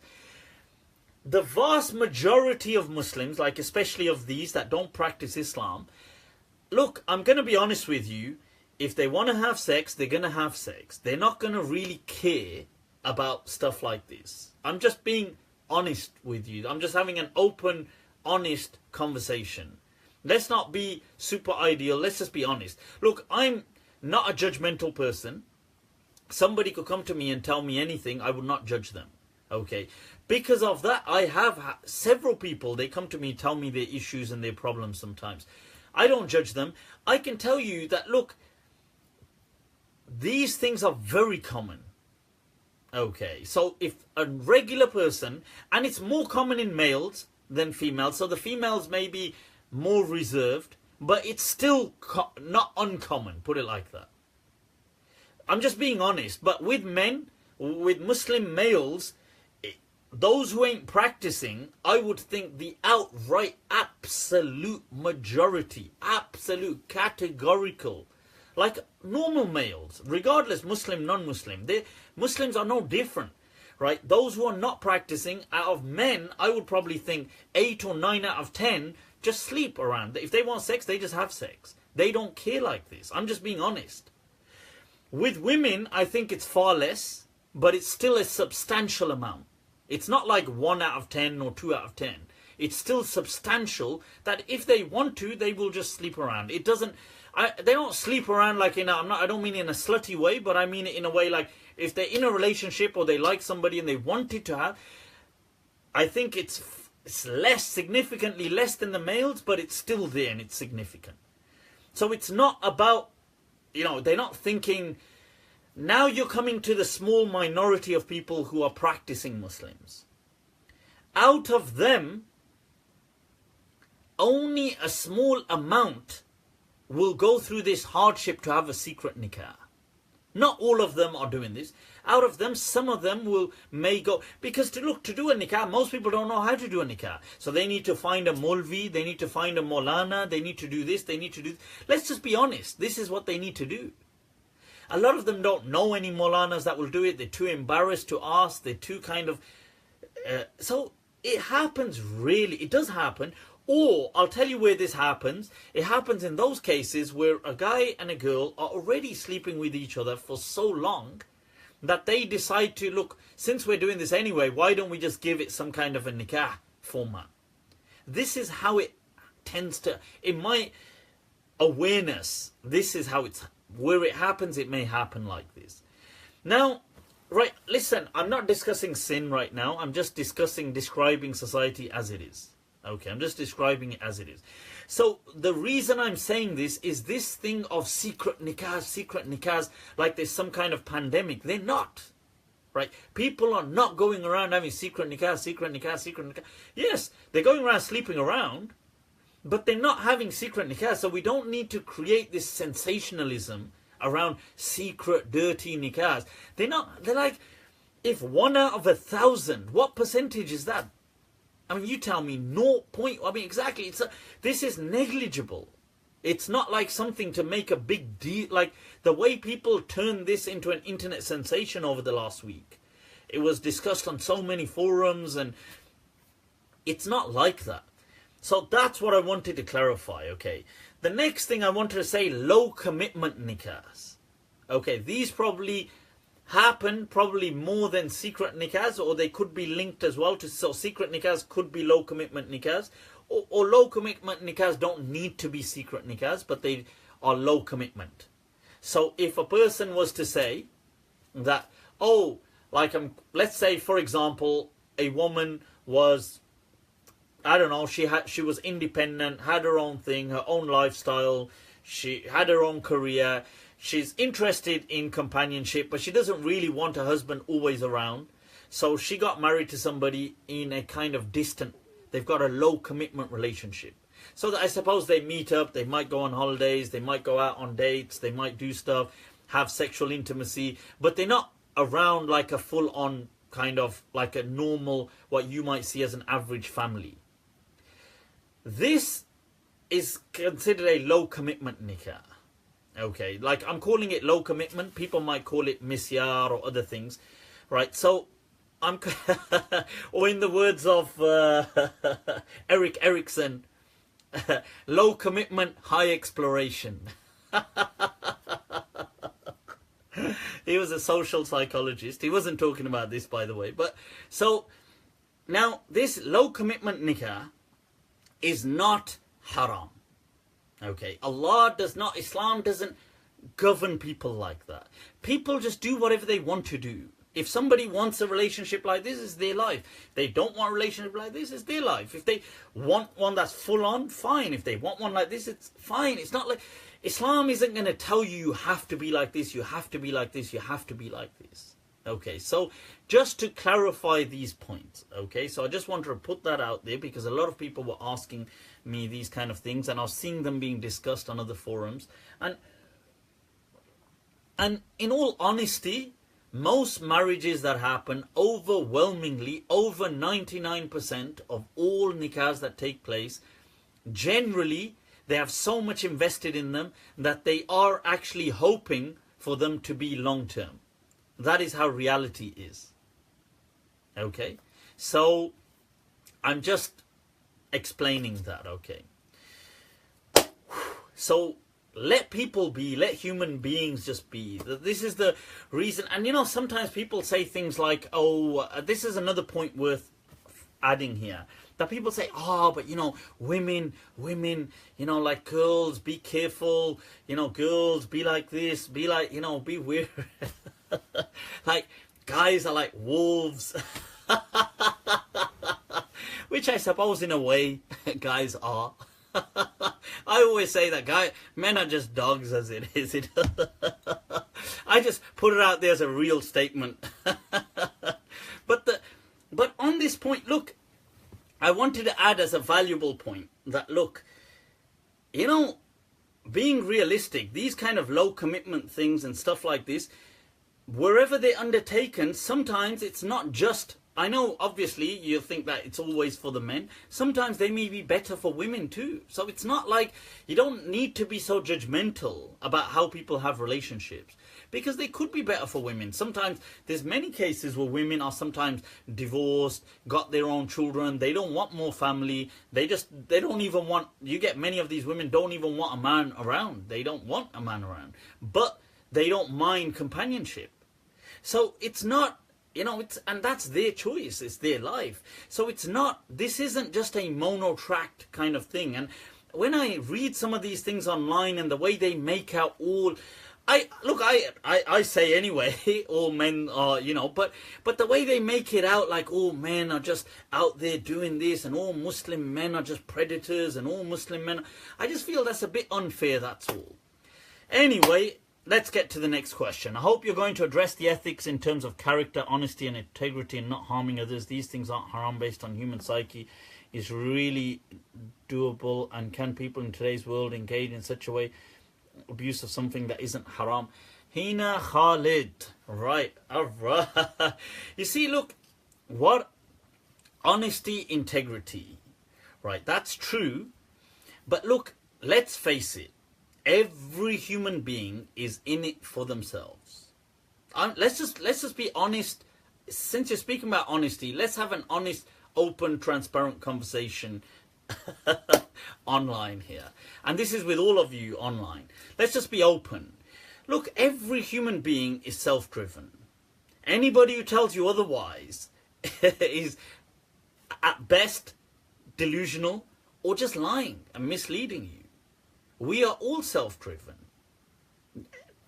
Make no mistake about that. We're just driven to different things, that's all. So when you say, let's always be honest, what is that supposed to mean?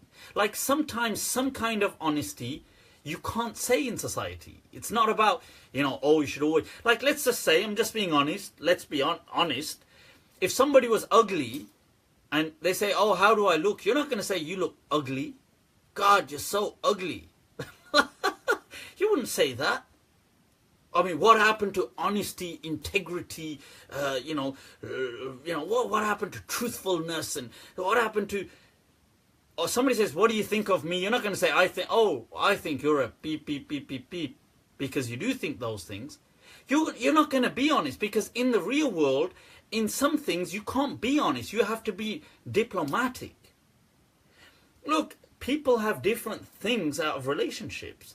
So when a guy, let's face it, like, let's say a guy, somebody asked a question here about, they just asked it further up about going to Pakistan and marrying. Now, look, you could go to a poorer country, and as a guy, I'm just saying, and you could have a lineup of beautiful women. because you have an advantage position. You have stability. Like you're coming from the UK, let's say. You got a red passport. So now you could have a lineup of beautiful women. Now, obviously, a person isn't going to say, like if they're having a conversation, well, what do you want out of this conversation? Oh, well, me. Oh, let's be honest. I just want mind-blowing, you know. That's not how the conversation's going to work, is it? Like, people ain't honest like that, because that kind of honesty is brutal. That kind of honesty never happens amongst human beings. And it's not meant to happen. You know, so when you say, let's be honest, yes, let's be honest, but you can't. So a woman would say, for example, let's say a woman sees a guy who's successful, or he's got money, or he's got whatever, he's made, a nice house, whatever, stability. She's not going to say, well, oh yeah, I'd really like to be in a relationship with you because, you know, I just like the money that you've got. That's not going to happen. So, but it's okay. You know, we don't need to freak out. This is how the world works. It's okay. You know, just roll with it. You're part of the world. But deception, you see, conning people is wrong. I agree that conning people, like ruining people, or kind of like deceiving people, like open deceit to con them out of something, is haram. So that I agree with. That I would support. But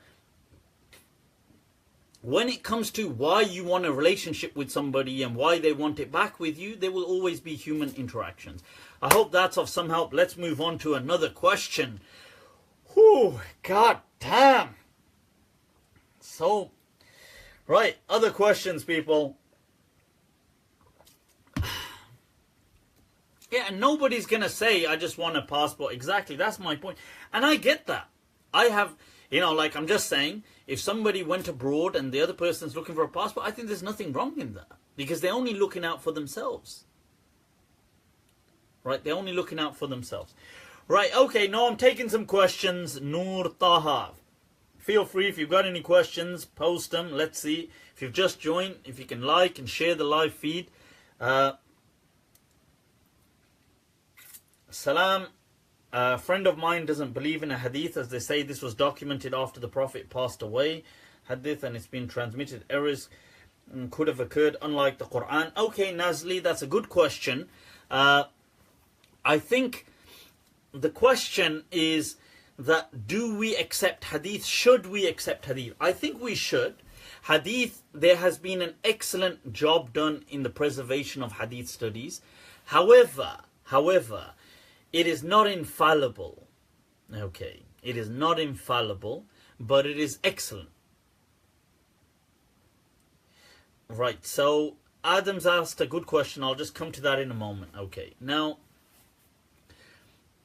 right, so the thing is that there has been an excellent job done in the preservation of hadith, but it's not infallible, and the problem comes when we kind of ascribe infallibility to it and start saying every single hadith that meets Sahih must be, you must accept it, otherwise you're a deviant, this.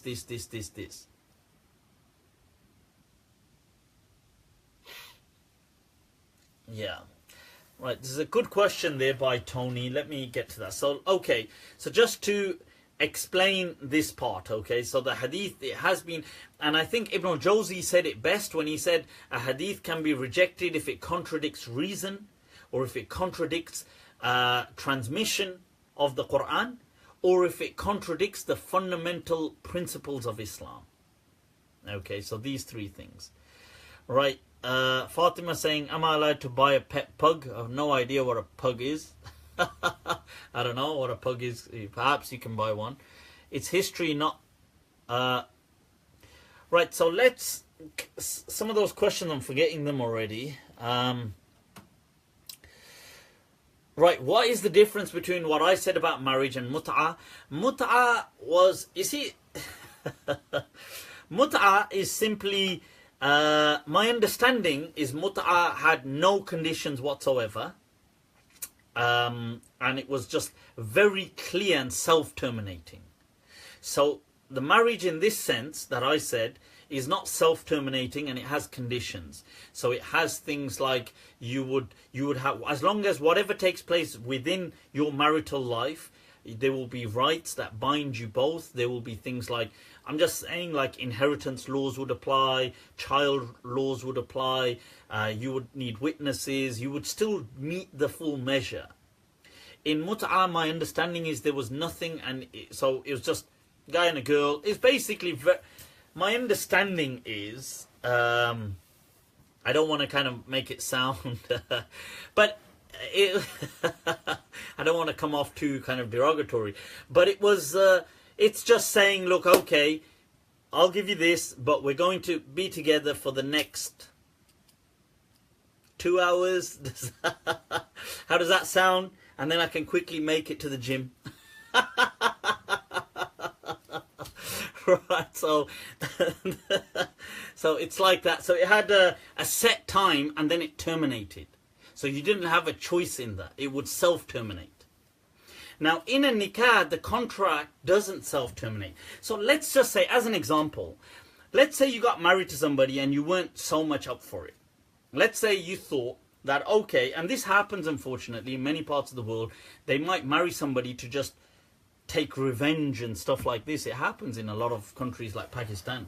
So people might marry into a family to kind of take revenge from that family and stuff like this, which I think is utterly disgusting. But this kind of stuff does happen.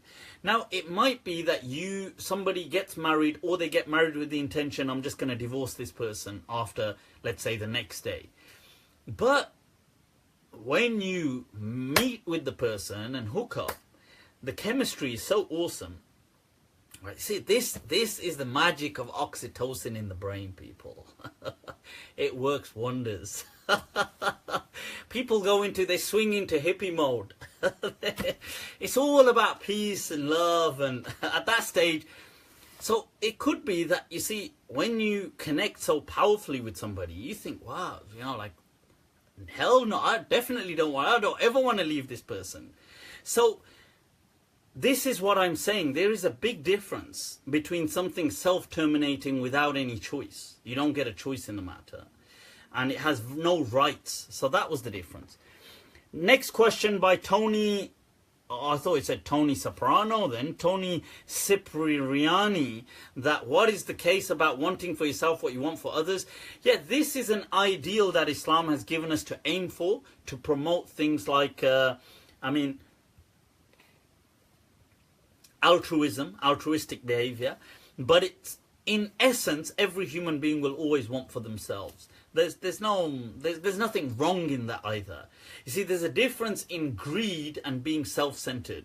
Like, I think we are all self-centered, but not wanting others to have things is the problem. You see, I want to chill, but I don't mind if you chill too. I want to be happy, and I've got no problem in you being happy. You be happy too. That is the motto and the philosophy. When people start saying, I want to be happy, but I want to see other people suffering, that is wrong. Okay. So that is the difference. Does stillness in salah that mean that we have to be still, millimetric like a robot? Van Damme. All right. Van Damme has asked me the question. All right. No, it does not mean that. You can move naturally within salah. That's fine. Am I allowed? Is 7th century khimar closer to today's hijab, which is strictly used to cover hair, closer to subcontinent's dupatta, which is used to cover hair too, but not strictly for that purpose? It's an interesting question, Abdul Rahim. I think the khimar in essence was a hair product, if you like, if I can use the word product, or it was a clothing, a head clothing, let's put it like that. It was head gear. How was it utilized is the question. So, as an example, one could ask, a scarf is neck gear, but how is it utilized? Maybe people wear it on the shoulder. Like I'm just saying, that's an example. Now, I think the women generally didn't wear it like a dupatta. I don't think, like the way the Indo-Pak women wear a dupatta, I don't think they wore it like that, in my understanding. I think the way they wore it was that they would tie it like a long bandana.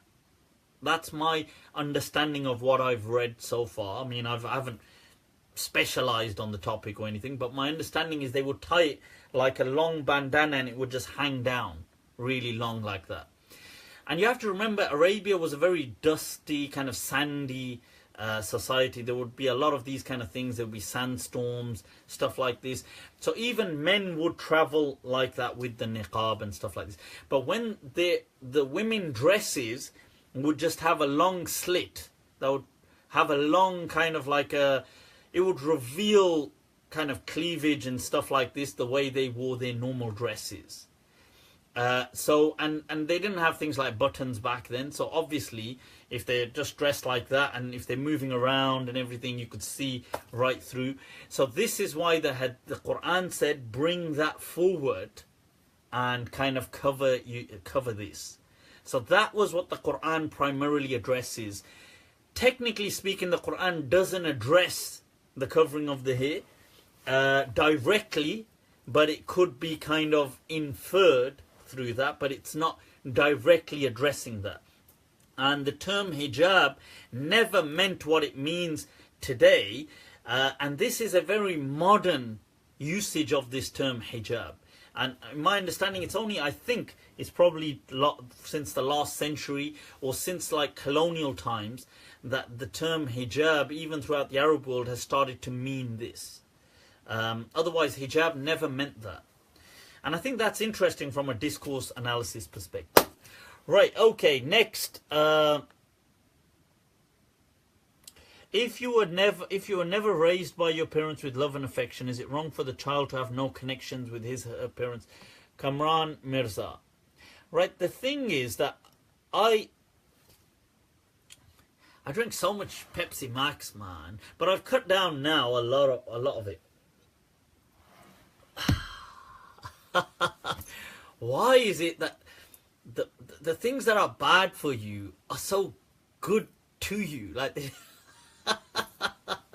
they feel so good in life.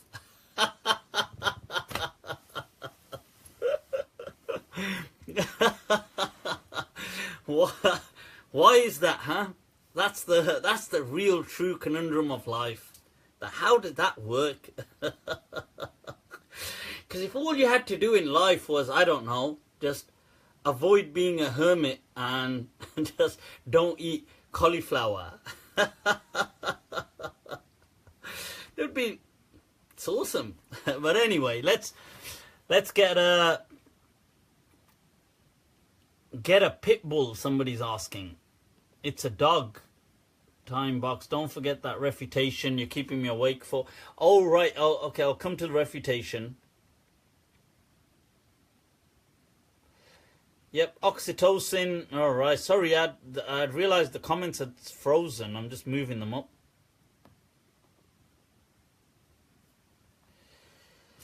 Yep, that's true. Somebody's asking, is it true that because of the Prophet's marriage to Zainab, adopted kids are not equal? No, not because of that, Ahmed. The Prophet married Zainab to demonstrate that you can't treat non-children as, like the Arabs had an unnecessary taboo. She's Mufti, is that true that the Prophet's married? Okay. You advise on living life to keep oneself happy if it means going against the parents. You see, I think that's an interesting question. You can go against your parents' wishes. It's not that you can't. And let's face it, a lot of parents sometimes are disastrous in their kind of upbringing or dealing with. And when I say parents, I mean especially the first generation. Maybe the parents nowadays are a lot more in tune. In fact, I think a lot of second generation parents, Muslim parents, properly spoil their children, I think. I mean, I'm just as much to blame. But when I look back at our parents, the first generation to the UK, and every, like my friends and that kind of our peers, I think they were a nightmare in terms of the kind of methodology that they used to bring kids up. They just kind of they just tortured the hell out of us, and we somehow survived. And it was one of those, well, if you can survive that, you can survive anything. Wah, wah. Kya baat, kya baat, kya baat. It's like, you see, if you can, that's, you know, it's like, what was that? There was that kind of comedy movie, Dodgeball or something, where the guy chucks a wrench at him, a spanner, and it hits the guy in the head. And he says, well, if you can dodge a wrench, you can dodge a ball. It's as simple as that.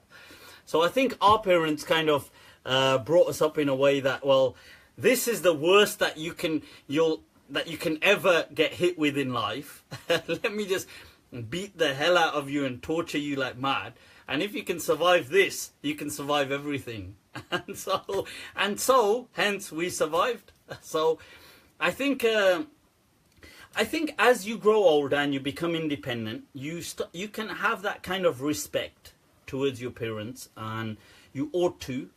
And to be honest with you, I do believe. You see, this is the thing. Some things are difficult to explain, but they're just a belief.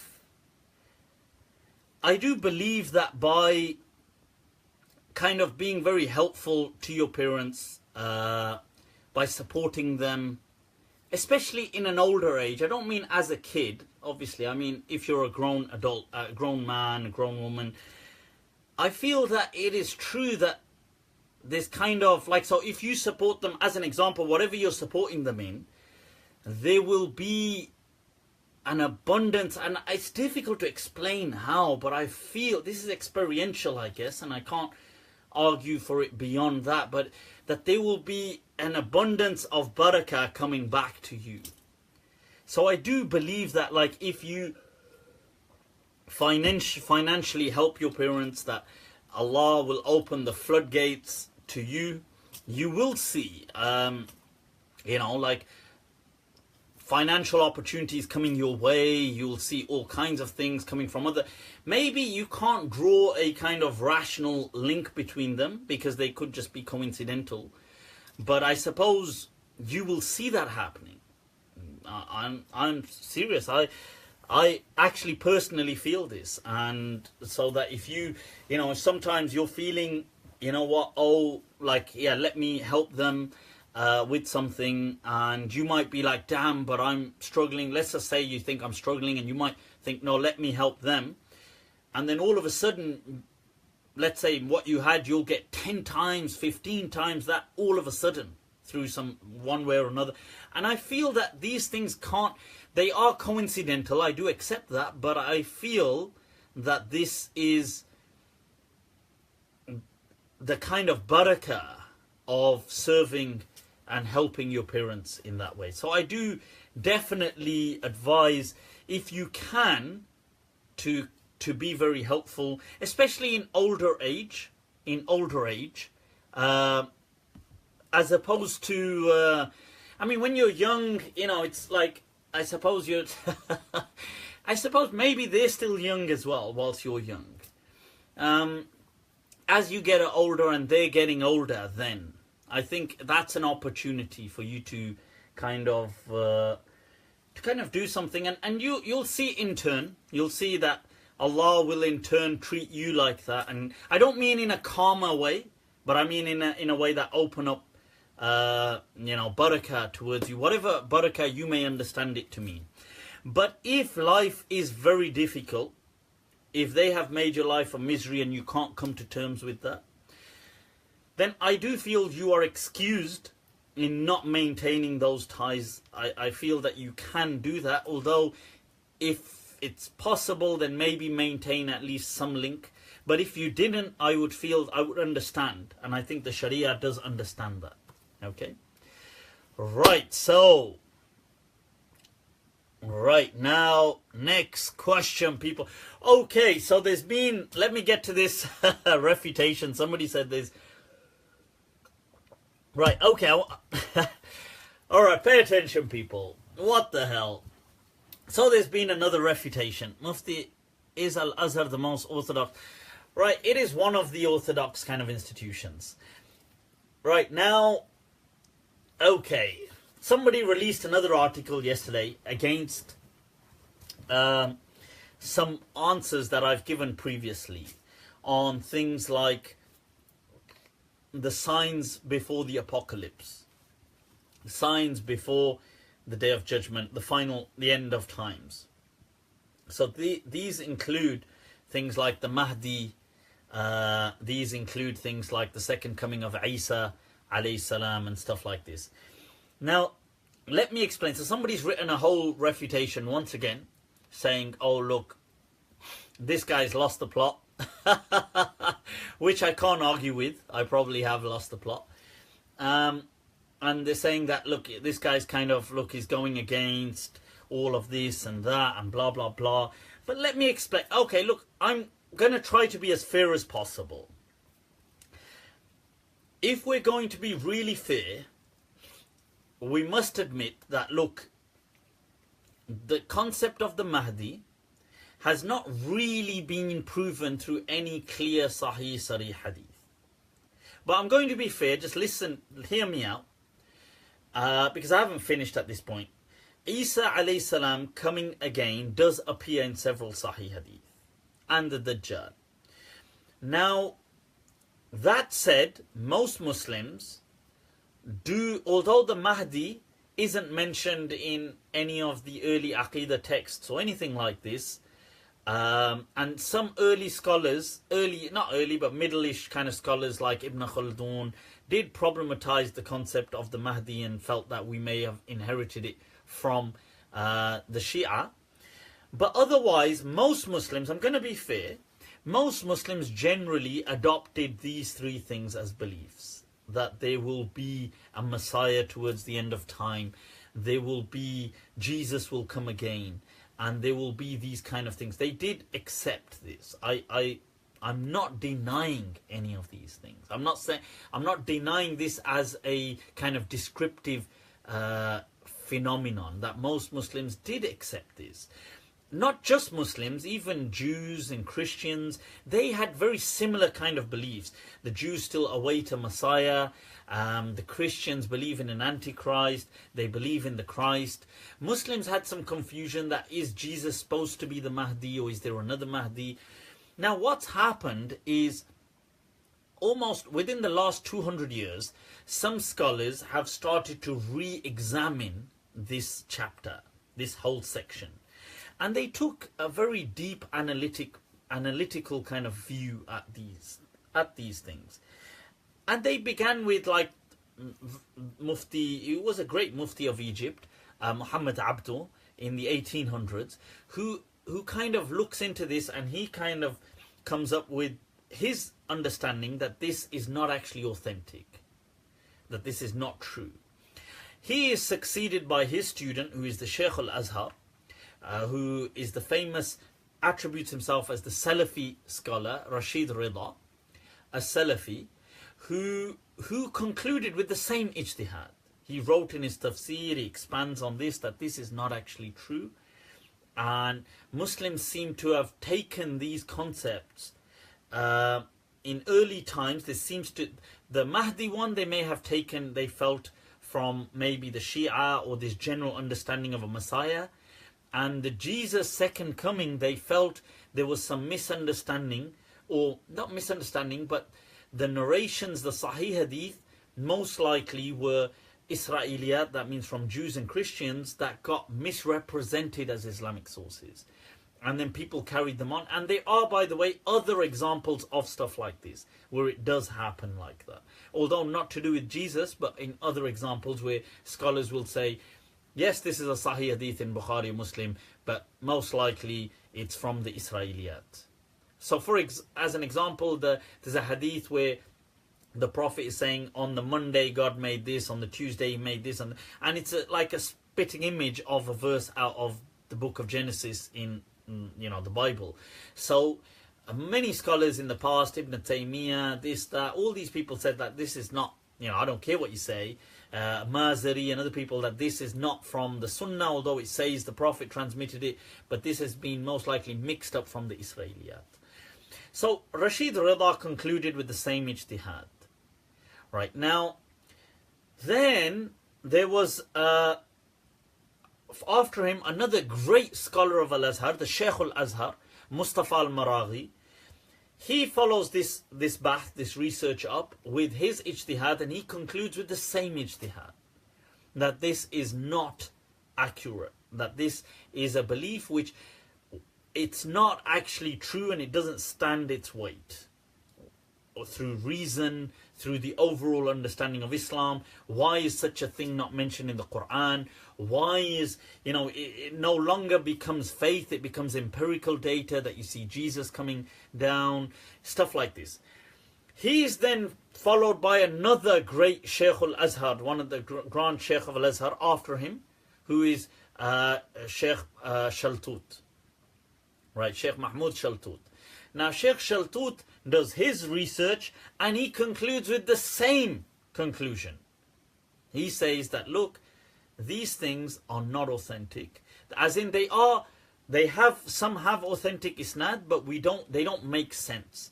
And he adds to it, and he adds further more detail, and he says, look, this doesn't make sense, and that doesn't make sense, and if Jesus doesn't, and what's this about killing pigs and doing this, and all of these hadiths seem to be very anti, kind of like, he'll kill Jews, and very anti-Jewish, which doesn't seem to be the trend of early Islam.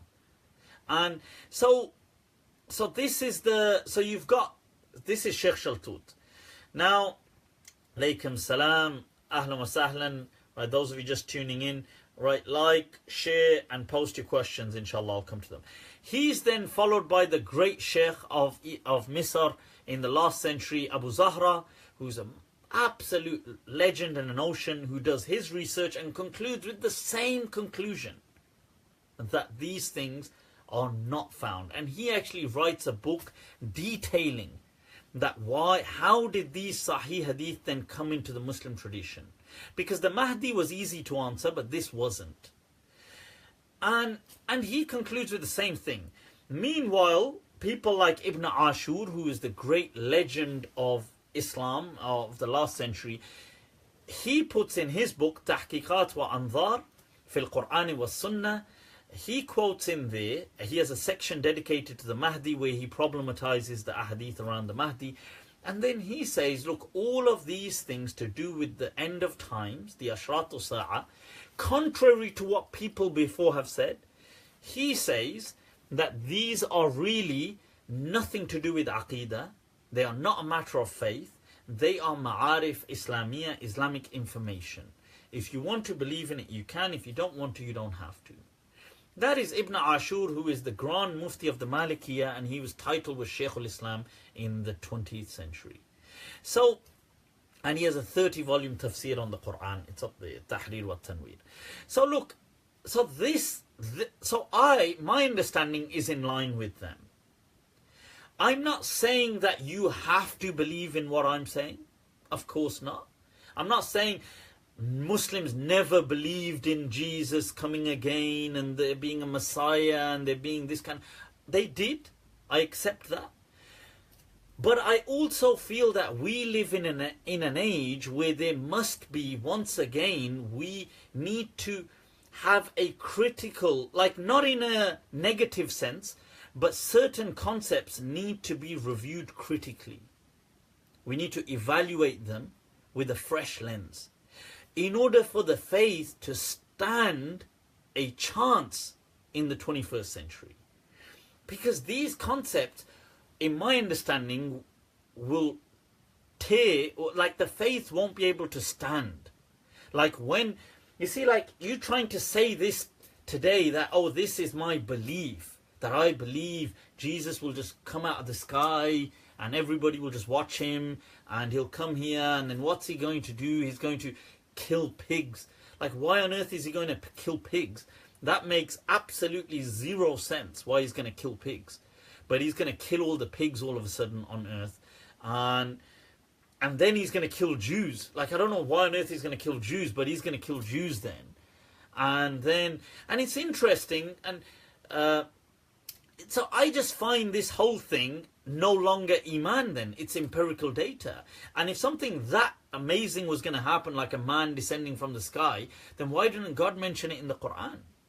So that's my purpose of saying, that's my purpose in this refutation. So somebody's written a refutation trying to show me and show people that, look, that all these scholars have said this before. I'm not denying that they haven't said that. I feel that certain things can be reviewed with a fresh lens. Okay, and this is from them, and I am in line with this way of thinking. I feel that people, like Ibn Ashur said, that this is not a matter of Aqidah. You can believe it to be a matter of Aqidah, but I don't. And this ties into what I was saying earlier on. You can't start kind of forcing or bullying your beliefs onto other people. You have to recognize this is within the Sunni tradition. I have only quoted Sunni scholars. I've quoted Sunni scholars who are Salafi, who are Maliki, who are Hanafi, I've only quoted, and Mashayikh of Al-Azhar, the Sheikh of Zaytuna. I've only quoted the great Sunni institutes, okay? I'm not influenced by Shia or whatever and stuff like this, so that's irrelevant, okay? Just to kind of clarify. Whew, all right. Go on then, shall we take a few questions as a rapid round? Let's have a rapid round, people. Rapid round of questions. What's going down? What's going down? Somebody had asked me a question. Let me just see if I can find it. Are you really a Mufti? I'm afraid so. All right. Are you allowed to have a puppy? Yeah, you're allowed to have a puppy. That's absolutely fine. You can have animals. There's no harm in having animals. You know, having them in the home, I believe you can have animals in the home. The only difference is in the past, I think when the Prophet said it, Imam Mazari in his commentary, because the Maliki madhhab, the school of Medina, says all animals, all humans, all life necessitates purity. So every living thing is pure. Even a pig is pure. It's not impure according to the school of Medina and Imam Malik. A dog is not impure according to the Maliki madhhab. That said, because many Muslims do have an aversion to things like dogs, and they feel that they're impure, so you might want to be wary, especially if you have Muslims coming to your house and stuff like this. It may cause matters. It may cause kind of issues. Combining prayers without having an excuse. Combining prayers without having an excuse. I've answered this before, that if things create ease, when we say excuse, there should be some reasoning, but some scholars of the past, like the great student of Imam Malik, Ashhab, he did teach that, in line with the hadith in Sahih Muslim of Ibn Abbas, that the Prophet did allow people to combine Dhuhr and Asr and Maghrib and Isha to create convenience, to avoid inconvenience. To avoid inconvenience. So it shouldn't become a habit, but if you're going to be inconvenienced, you can do it. That was also the madhhab of Ibn Sirin, and some other ulama along the way took that understanding as well. I know somebody in the past tried to refute me on this as well, but look, this is a clear hadith which is in Sahih Muslim. Okay, that Ibn Abbas was given a speech and somebody tried to interrupt him because Maghrib time was going, and he said to him, shut up and watch yourself. Alright, know your place. He finished his own speech. The time of Isha had come in. He got down, and then they combined Isha and Maghrib, and he said, this is how the Messenger of Allah taught us. He combined prayers. He taught us so as to avoid inconvenience.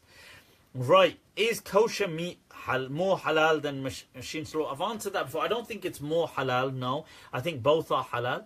If it's not impure, why should we wash the bowl from which a dog has drank 7 times?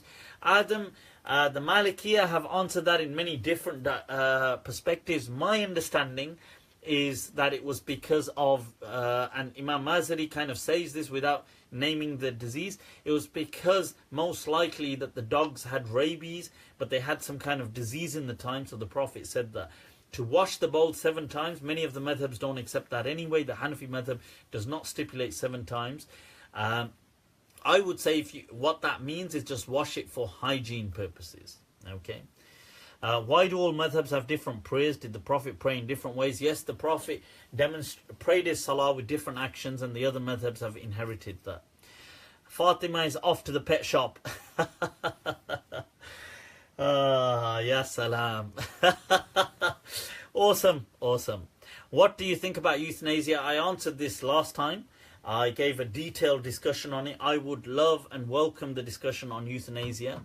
I would feel that I would like to think that maybe Islam does have scope for stuff like this, but I would welcome the scholars to come forward and have a discussion on this. Unfortunately, we can't, we're too busy with other things. Is the length of the beard mentioned in any hadith? No, it isn't. There's no such thing where the Prophet stipulated a length for the beard. The closest you get is Ibn Umar saying, I saw the Prophet do this. رَأَيْتُ رَسُولَ اللَّهِ يَفْعَلُ هَكَذَا, and he trimmed after this, but that could have been just because it was the custom of the people at the time. Will we be reunited with our pets in Jannah? Perhaps, why not? Why not, huh? Why not? Excessive laughter kills the heart. That كثرة الضحك تميت القلب is a weak hadith. It's not even as strong as my weakest laughter. That's the line to say. It's not even as strong as my weakest laughter. Right, it's a weak hadith. Right, people, I'm going to have to wrap up. I think my iPad's dying anyway, and we've done over 2 hours. Those of you on Facebook, people, if you haven't liked my page, like it. Both of my pages, the public, and follow me on my private as well. So both pages, I post on different ones sometimes. Shukran Faroza. Shukran, I'm honored. Tasharraft. Right, so the thing is, do like both of them. If you've got any questions, message me. I do try to get back to people. If you're on, almost accidentally said WhatsApp. If you're on Snapchat, यार खाम खा scandal हो जाएगा यार. मैं करूँ तो साला character ढीला है. That's the thing, right? So if you're on Snapchat, you can add me Malm 2014 MALM 2014. Send me your questions. I'll try to get back to you. Twitter, same handle, Mufti Abu Layth. Other than that, people, remember me in your du'as. Don't forget your daily dosage of laughter. Trust me, it's one of the things you will thoroughly enjoy in this life, and that is taking the time out to laugh. Remember me in your kind du'as. Take very good care of yourselves, and I'll see you all next week. Assalamu alaikum wa rahmatullahi ta'ala wa barakatuh.